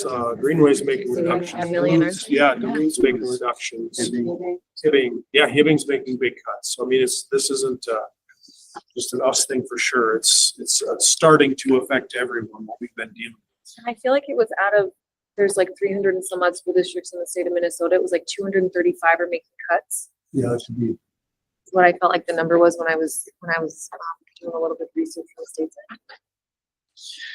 Every spring, we get a release from MDE called the Profiles Report. And so it takes a look at state averages on revenue and expenditures. And so that just came out, fiscal 24 just came out. And maybe that seems like a long time ago, but when you think about when audits come out, and then the gathering of all that data. So Kara shared some of this information earlier. This is statewide average compared to Grand Rapids area. No, when they're looking at property taxes, they're not differentiating between capital versus operating. referendum. This is just your this is this is just how much money a district collects in property taxes, regardless of what it goes for, In the general fund. into the general fund. Oh, in general. They So- may collect for their debt service or, well, mostly for their debt service or retiree benefits would be the other ways they collect, where they collect property tax. This is just general fund. That's just general. So again, when we look at, root causes or what, what's behind some of the challenges we have, we bring in less money than an average school district, both from local sources and from the state sources. And when you think about these two things together, it's a big ticket. Would there be information somewhere? And I'm looking at more of the inequity in rural districts, but outside that 7-county metro versus what the metro and how that, rather than a state average, almost that 7-county metro region versus greater Minnesota kind of thing. Because there we might be a little bit closer, but you might be able to really see the inequity in Yeah. the systems and how the formula is laid out. Baird had some information that was grouped by metro and rural. I feel like that they threw that. So we can get Just that. an interesting, Yeah, I we mean, can get as, that to you. as we talk to folks, I mean, I think that's important. Spending, again, I've shared these data with you for fiscal '23. It's what I've been sharing out in community meetings, and now that I have fiscal '24, I'll update it, but the dollar amount has changed, the dynamic has not. We spend less than the state average. And, this isn't like we're beating our chest because we spend less. It's just, we bring in less, we're spending less, and there's a consequence to spending less, right? Our students have less educational opportunity. And potentially, we've lost enrollment. Right. Right. Yeah, there's a consequence to that too. What are other districts doing to deal with this? This is the most recent map for fiscal '25 of operating referendums. What's that small one? Is that Nashua? Yeah, yes, yeah. I didn't mean to say small one, but I meant. That little tiny red. Sliver. What's the Little itty bitty little red sliver dot that's right in there? there that's different? Which tells a big story of where the operating referendums are. Right. Are not. And then also like those communities though, right? Like what those communities financially are facing, There's dynamics to unpack behind here. You have this corner up in the northwest, right? Tons and tons of ag land there that is exempted primarily from operating referendum. Those dollar amounts are huge up there. Thousands and thousands of dollars per student, but the way that they changed the law on ag credit really helped those districts a lot.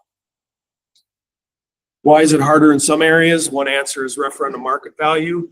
So this is a measure. It was intended to be, or referendum market value per student was intended to be a measure of a community's ability to pay, and it doesn't play out that way very well.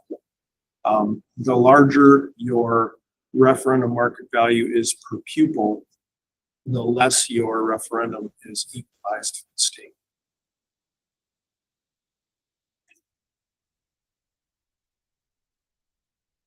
So the dynamic, if we're talking about a referendum market value per pupil, you can get a high referendum market value per pupil by having really, really, really, really, really large market values.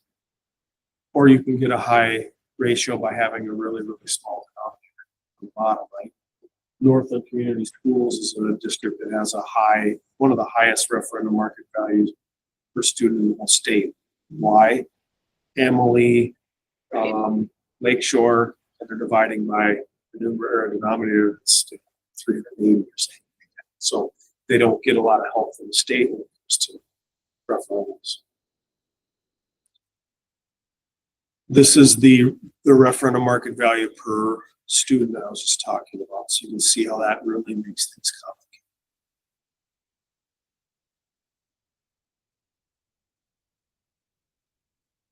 complicated. Do they differentiate that at all, recreational versus homestead type properties or anything? Do they have another map No, that would it's no, separate that? Because, you know, that's how they separate out your operating referendum, Right. right? looking at our previous questions. So again, our referendum from 2023. And again, that was an attempt to get at, you know, these things here, right? Like, we don't have as much revenue as everyone else. These were our 3 questions, just as a matter of review. Question 1 was about stopping the cutting, $1,100 per pupil operating referendum. We heard during our listening in the springtime that people wanted to make sure that seasonal rec property owners were engaged or part of the solution. So that's why we structured question 2 this way with the capital projects levy, because the capital projects levy includes seasonal recreational property. And that was about putting things back that we lost and we cut. And then question 3 was about advancing excellence. That was about what are those things that would truly make us unique. Like the example I always use was the decision to add international baccalaureate 30 years ago. That was a decision that a group of people made to make this district different. So, and that was an operating referendum. This was the results. I didn't put up the results for questions 2 and 3. This is where we ended up. You're familiar. It was 3-1. A loss, and I wanted to take a look at some of the takeaways. I shared this with the board coming up on a year ago as we debriefed, but especially for our new board members, things we learned. The timing was difficult due to tax hostility. A lot of the people I talked to were supportive of the school district, but they just couldn't swing it. The ballot language was problematic and complex. I think we learned that having 3 questions was just more than we could thoroughly explain. So I think that's something that if we think about the future, how do we take that into account? Community engagement was low. We didn't have a real strong vote yes group. And when we looked at that vote compared to the successful referendum from schools, that was a big difference for that election as well. And a very strong group that got on board and got busy. We needed to address misinformation more directly.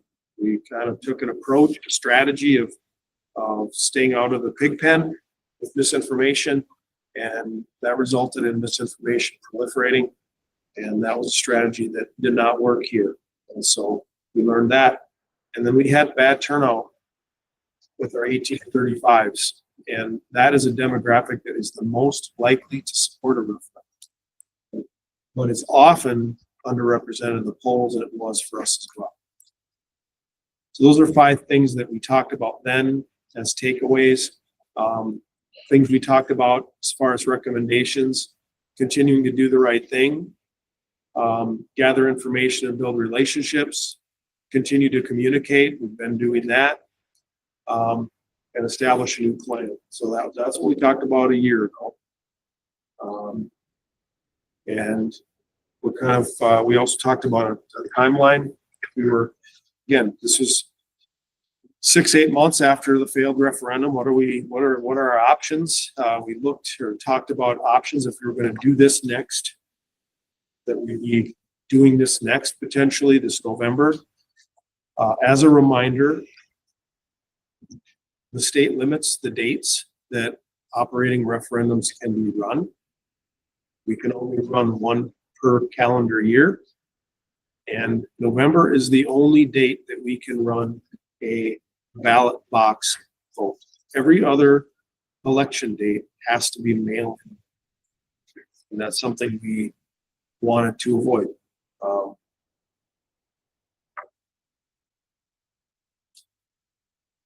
So some discussion and considerations. We're doing what we can to maximize enrollment. I think this goes into considerations for this fall. We're lobbying and being creative with revenue. We have evidence that we're doing what we can with what we receive. We made difficult decisions to put the district back in the best position it could be. And our budget challenges are a statewide issue. However, most districts have been successful getting additional help to operate. So at some point, if we are going to be thinking about timelines like this for this fall, knowing what is involved in listening, even starting a process of at least listening, engaging our community, we have to start soon. That doesn't mean that we're saying we're running one right now in the fall, or the board's voting to do that. That kind of a vote doesn't happen until, the summer. But if we're going to consider the possibility of doing one in the fall, we have to start the process of engagement and listening now. So I'm putting that out there for discussion. I guess we worked with a company previously called Naylor. They helped us with Todd Rapp. We didn't work with Naylor before, but this is the type of company that does this type of work, community engagement, listening, surveys, things like that. This is the process they use. I'm not proposing today that we make a decision to use them. I'm just saying this is the kind of thinking that we have to be doing if we want to be in a position to make a decision this summer about a referendum. We have to be doing this kind of thinking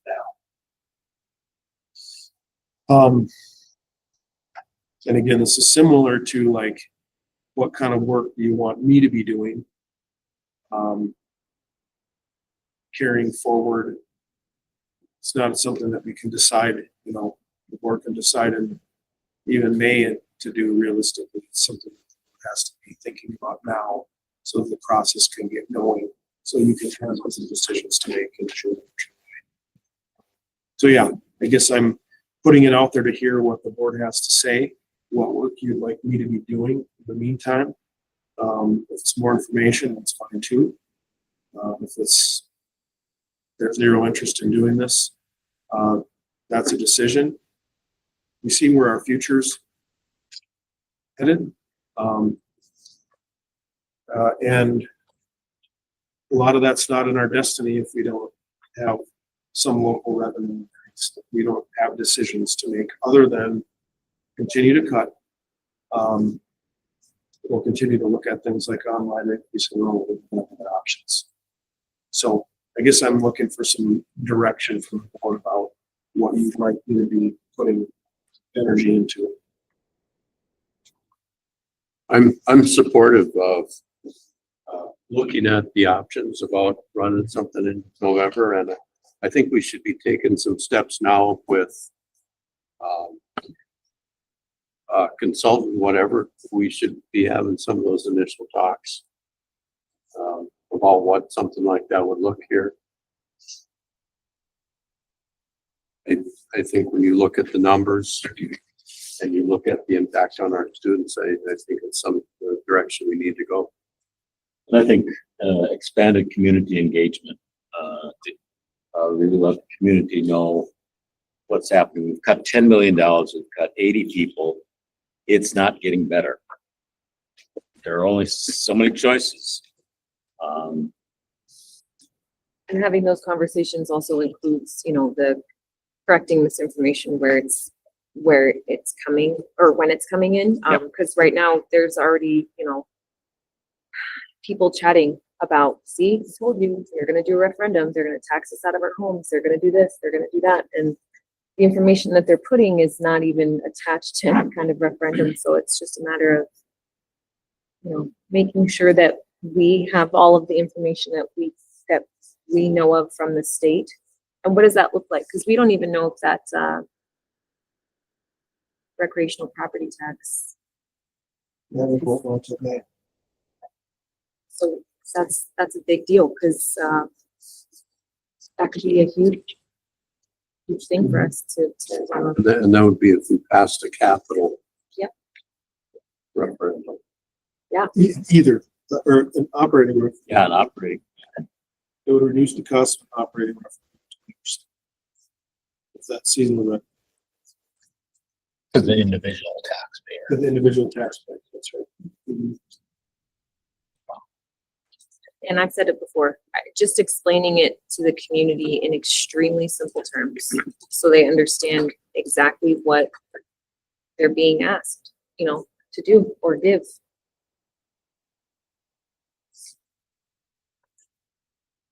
Well, I'll say I struggle with looking at a referendum right now, just because of how that failed. We're gonna expend some money to do that.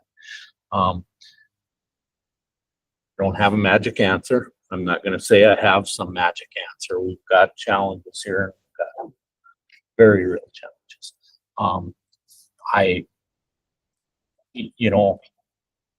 I still am just, I'm in a learning phase. I'm not gonna try to pretend I don't, but I am absolutely appalled by how much of our money is earmarked. It just drives me nuts right now. They do not let us run the district. I mean, every one of these that we talk about is, yeah, you get this, but it's for this, and that's it. And if we aren't using it there, we can't use it. If we're, we talk about how efficiently we're running it and we get no benefit out of that, because if we run it efficiently in this area, we don't gain the money there, we lose it. So they're breeding the districts to be inefficient, to be honest, because there's no benefit for us. Now, with that said, all I can say is I said this coming in here, that my intent was to get in front of people and talk to them about it. And by people, I mean getting down to the cities where it needs to be heard. And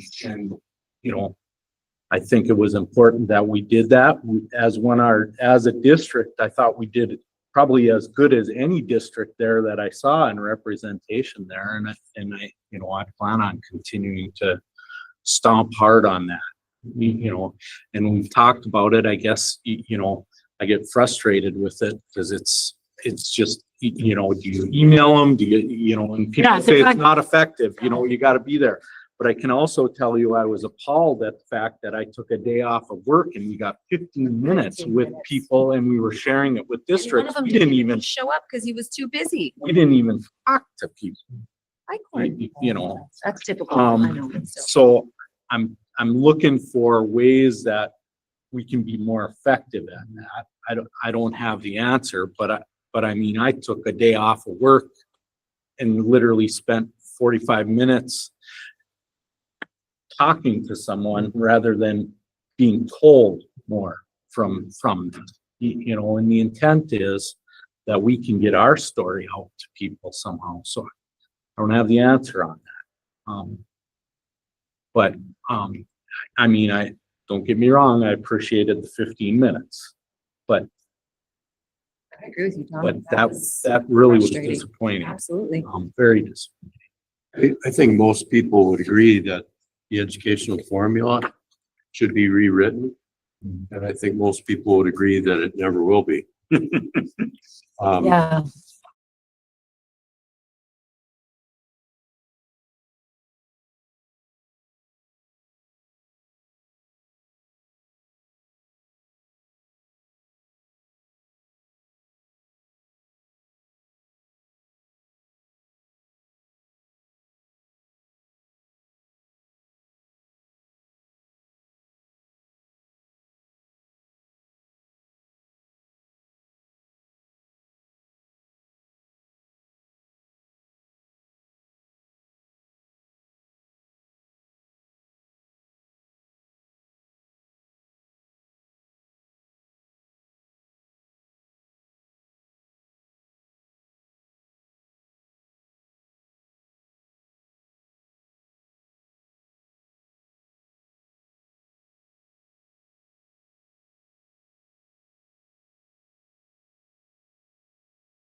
Like I say, I'm very concerned about going out and asking, because we still got voters still trying to pay for the jail.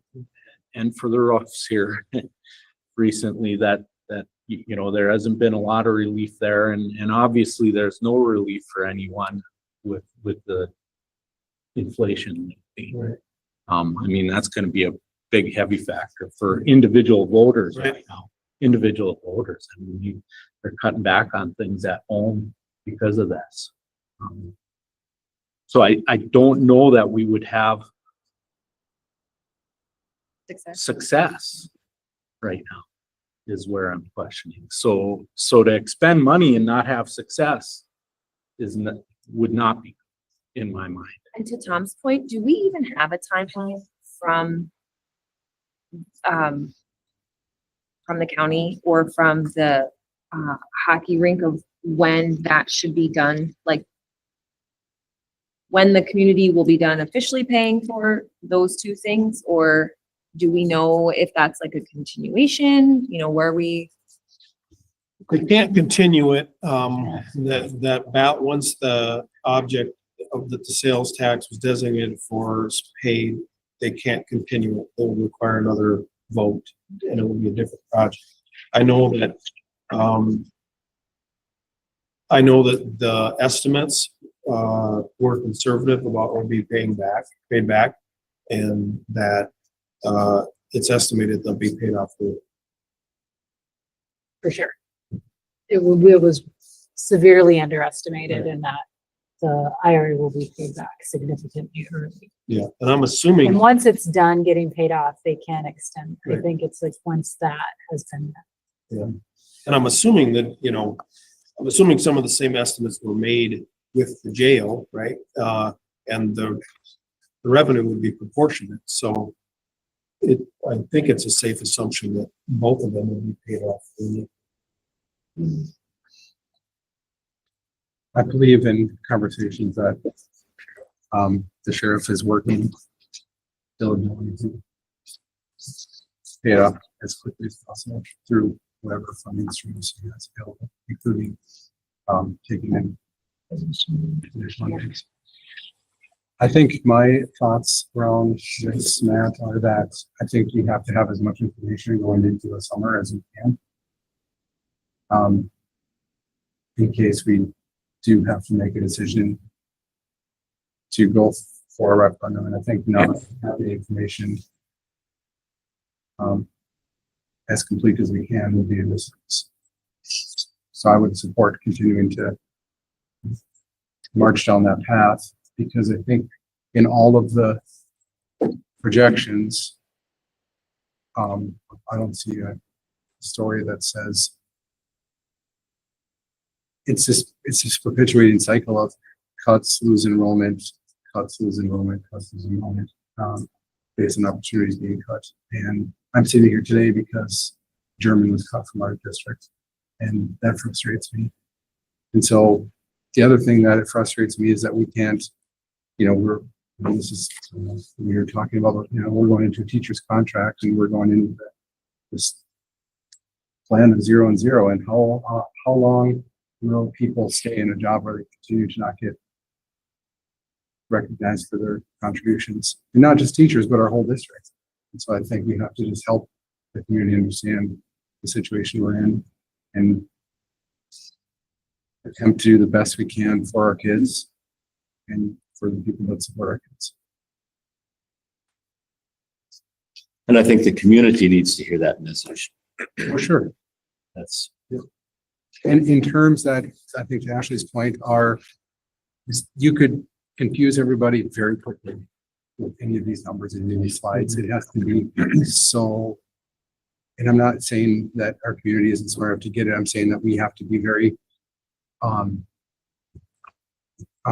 just deliberate and simple in terms of how we explain the situation so that everybody can understand where we are at the same level. And you don't have to have a PhD to understand that. I joke, but I say explain it to me like I'm 5 every time. But that's realistically, especially when it comes to something like this, it just. I continue to think about how many Starbucks lattes do you need to cut out of your budget a month to support a referendum? If we adjusted the amount, it could be 2. Starbucks lattes. And that's, significantly revisiting, clearly when we came out at $1,100 and the numbers that you saw tonight justify that. And our logic was about, we didn't want to be turning around in 6 years and going, we wanted a plan that would put us in a position for a decade to be where we're at. Well, I think, one of the things was not in the takeaways, but I guess it was encapsulated in the question, but the amount we asked for was too much. And I think the duration was too long. People didn't want to commit that much for that long. And so I think that's a part of, and that's part of what you learn when you get out and get information, right? But I think that's part of the work too.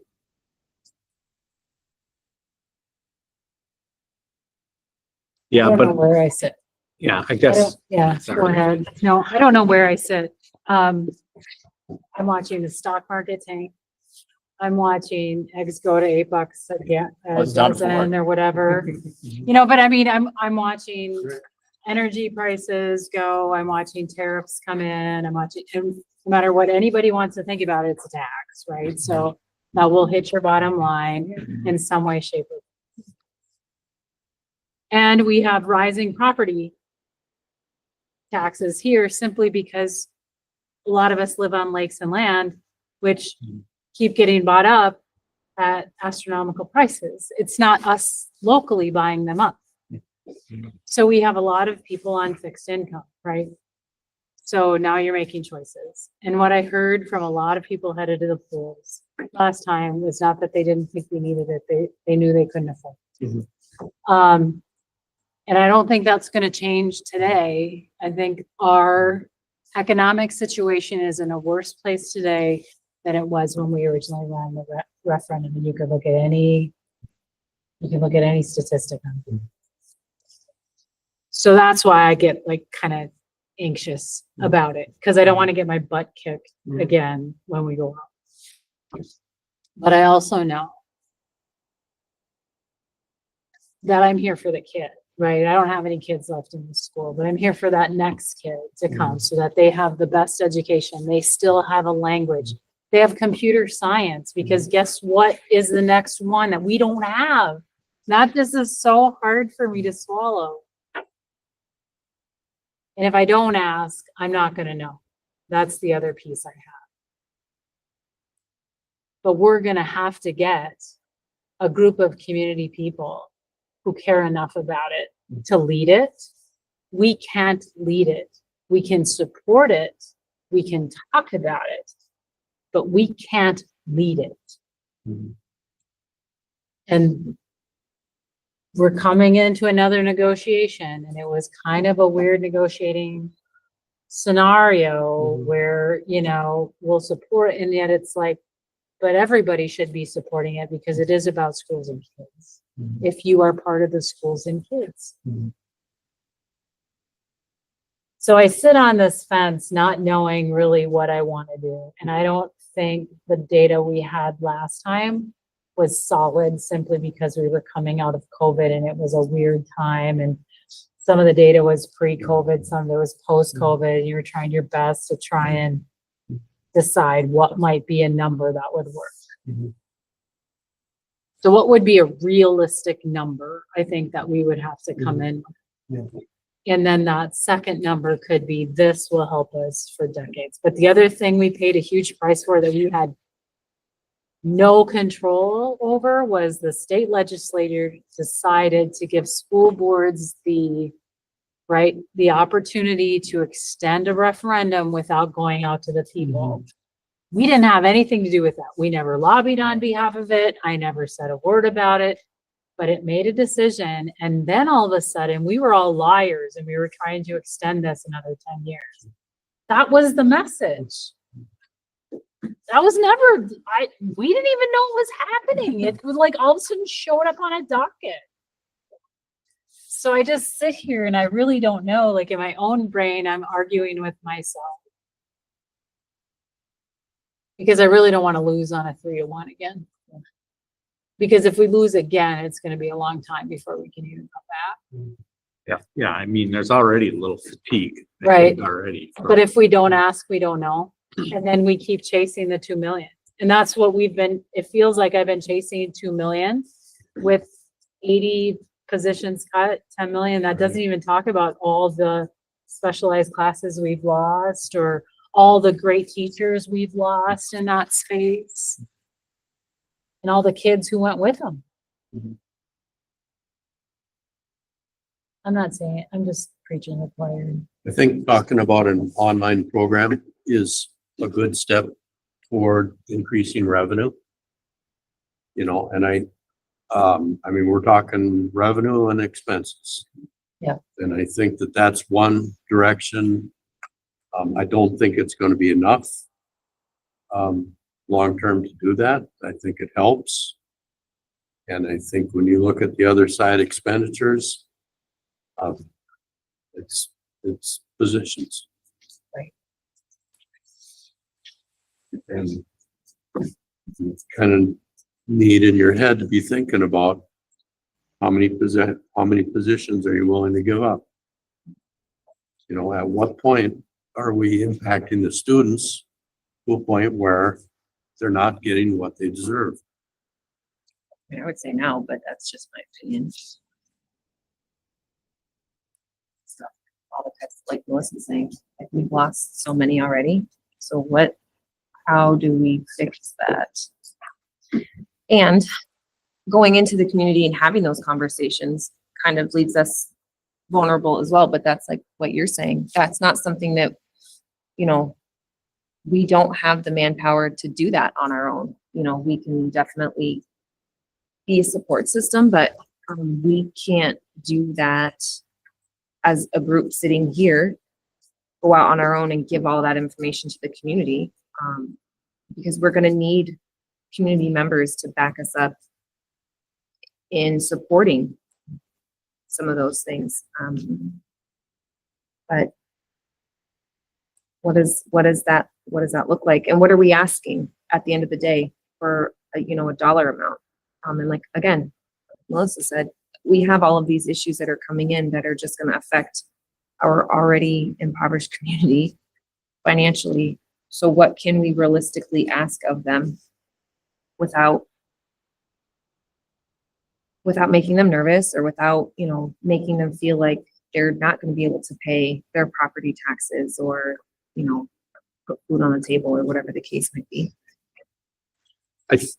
You brought up a community base on this, right? Or a community Yeah. involvement, and Yep. kind of a grassroots involvement. I think there might be another effect that comes out of that. And I think back to the training we had at the MSBA there. The one speaker talked about the fact that keeping students was more than just keeping the students. It was engaging the family, and that's how you get the students, right? So if we get the community to get engaged, that's engaging the family, right? For sure. And we might actually see a bonus effect out of that. Where we start gaining students back, right? For sure. Just because we don't realize that when we lose a student, we lost family before that probably is what happened. It was the parents who pulled the student Right. 9 out of 10 times, unfortunately, right? Necessarily. I think what's interesting about that, is that in today's world, where we have a lot more remote working capabilities, parents have the option now to work and live differently.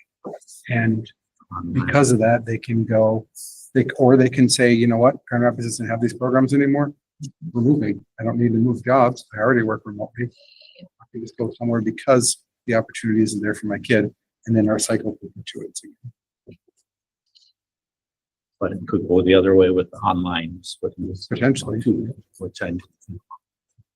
But yeah, I think this is healthy discussion. I think for sure. Not trying to be the downer here, No. but I mean.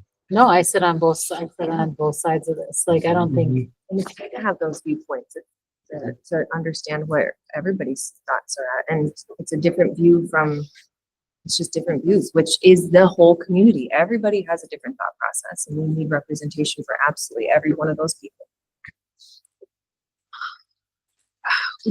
What would be like a realistic timeline that we would need to have in order to say like, yep, we're gonna end up moving forward on this so we can have it voted on in November? So, because my thought process to that is if we had, the representative come in from that company and sit down with us and give us some information, and then, if we had an opportunity to meet with those families, right, and the community at large, and, how long do we have to do all of those things to be able to get a better idea of where people are sitting at, mentally and emotionally with what might be introduced? And then again, what is it that we're asking of them? What is not so much the maximum, but what is like a decent number that we might be thinking of that we feel like our community can afford, and is that like a chicken before the egg kind of a situation? Like, do we need to have those conversations with the community before we can even say, this is what we're asking of you? Yes. You know what I mean? We need to know where you are all at financially, mentally, emotionally, from everything that's going on a federal level that's going to essentially affect you.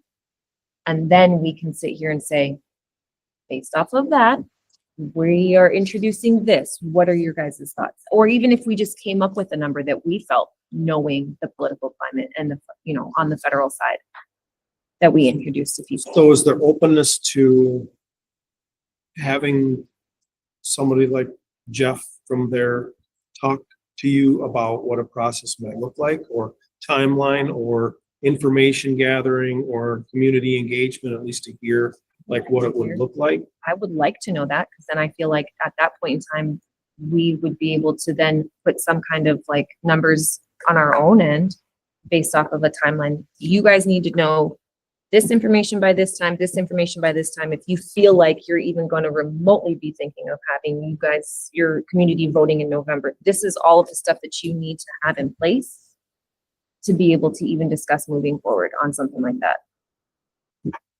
At this point in time, we have no, and again, I keep going back to, I get it.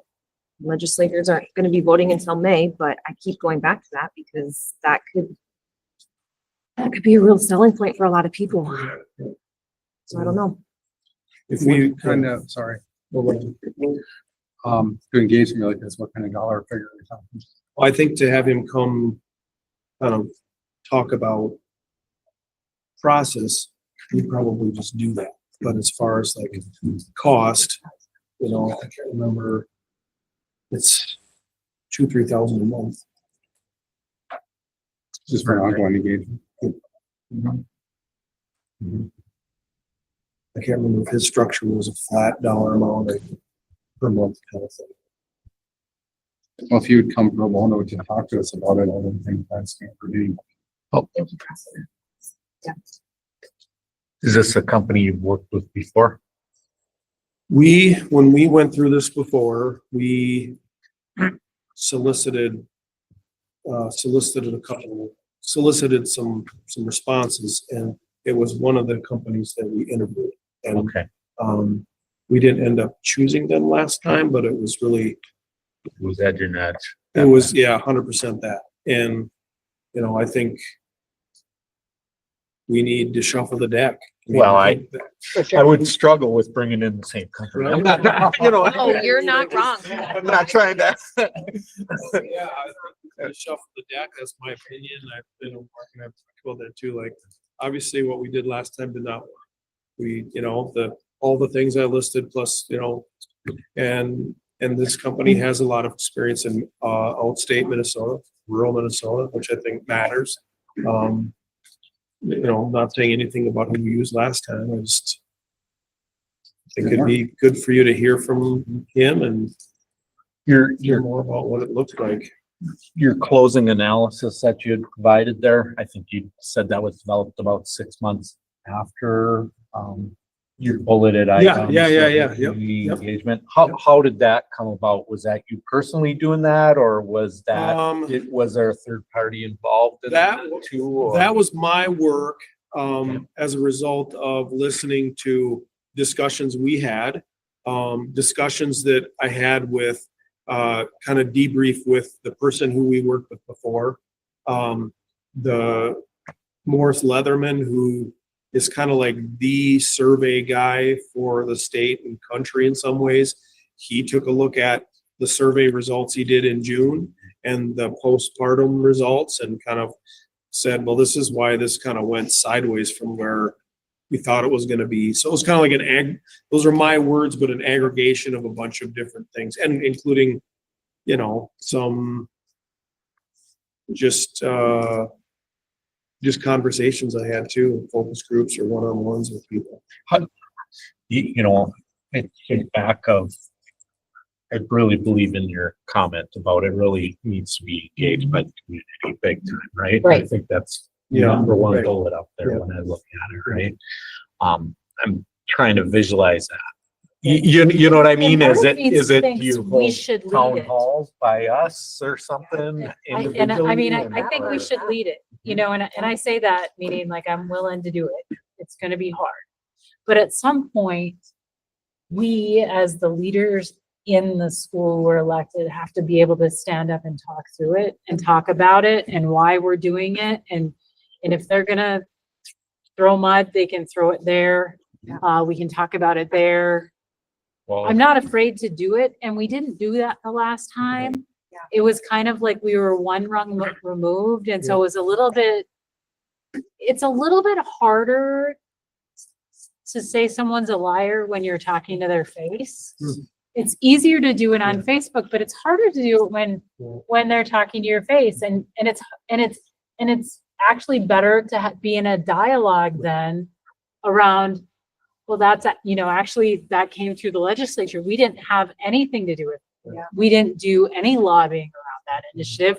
That happened after we had already committed to doing a referendum, and they can choose whether or not they're going to believe it. I mean, I can't make somebody believe it. When we passed the referendum for the schools. Yep.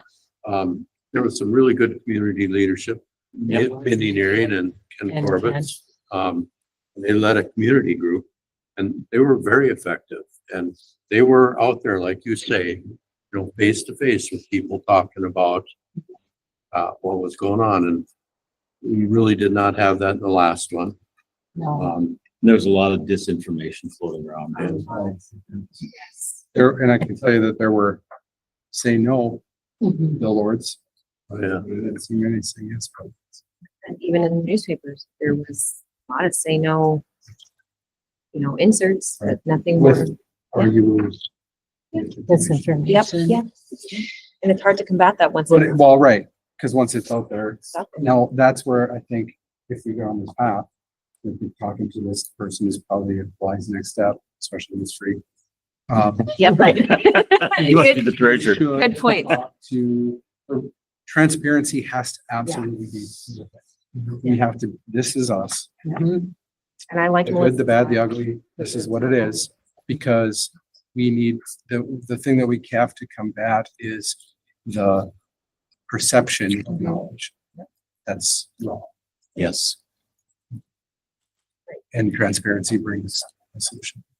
And like Melissa said, we don't have to make people believe us. They don't have to if they don't want to, but at least then we know that we've brought all of the facts to the table that we were given and that we already have within our own knowledge. And that's all we can do is look at. And I do, you know, I think there needs to be a big kind of community swell. Yeah.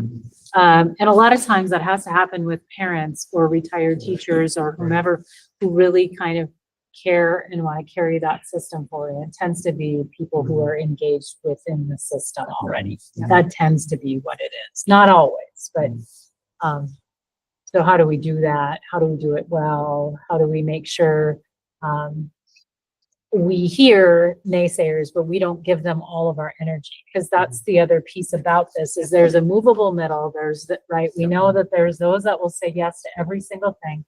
There's a movable middle. And there's a piece that you're never going to move. It doesn't matter what you do, but you need to keep them informed and you need to at least hear concerns, but it doesn't necessarily need to divert all of the energy to the people who were looking to make this work. So I think some of the community updates that you've been doing, Oh, huge help. I think those are very effective and definitely need to do as many of those as you can. They've been helpful. People can't say enough things. I know even you coming to the chamber, that was one of the best luncheons they had ever seen. And everybody raised their hand that they walked out with new information that they didn't know. Yeah, there's a lot of comments, positive comments about those. Great visit in Blackberry last week, township, that was great, loved it. Oh, yeah. Awesome. So is there agreement, you know, Steel Dave's, that a reasonable next step is to connect with this individual and just hear from him a little bit, pick his brain, see what things might look like? Is that like a reasonable next step? ASAP. Just And then it gives us what that. would this look like if we were gonna engage, you know, listen, find out more? Is there an opportunity? And that's kind of the. Is there a path? Is I mean, there a I think, path? is there a path to yes? Is there a path, right? Yeah. And then we have to be ready for, if the answer is no, Right? just go on the other path. Right, right. And what that Yep. other path looks like is but necessary.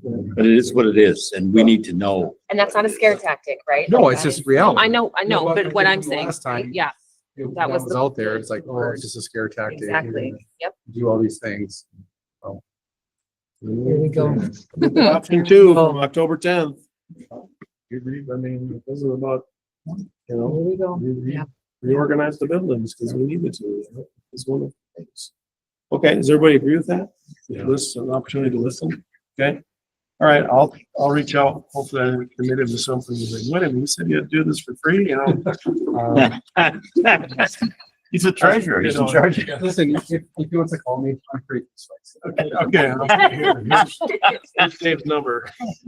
Well done, Dave. You're to give something away. Can you, maybe next time print this in more than 4? Yeah. I'll do my best. Yeah. Nice old people eyes. Yeah, it didn't end up. All of you people, my eyes are still good. Are they really? Yeah, you are good. Eagle eye from across the room. They are. Like, all the other stuff is going bad, but this. At least you got your eyeballs. Just took it out, like, it went like. Oh, yeah, Easy, everywhere, great. Meeting's adjourned. except for up. Thank you.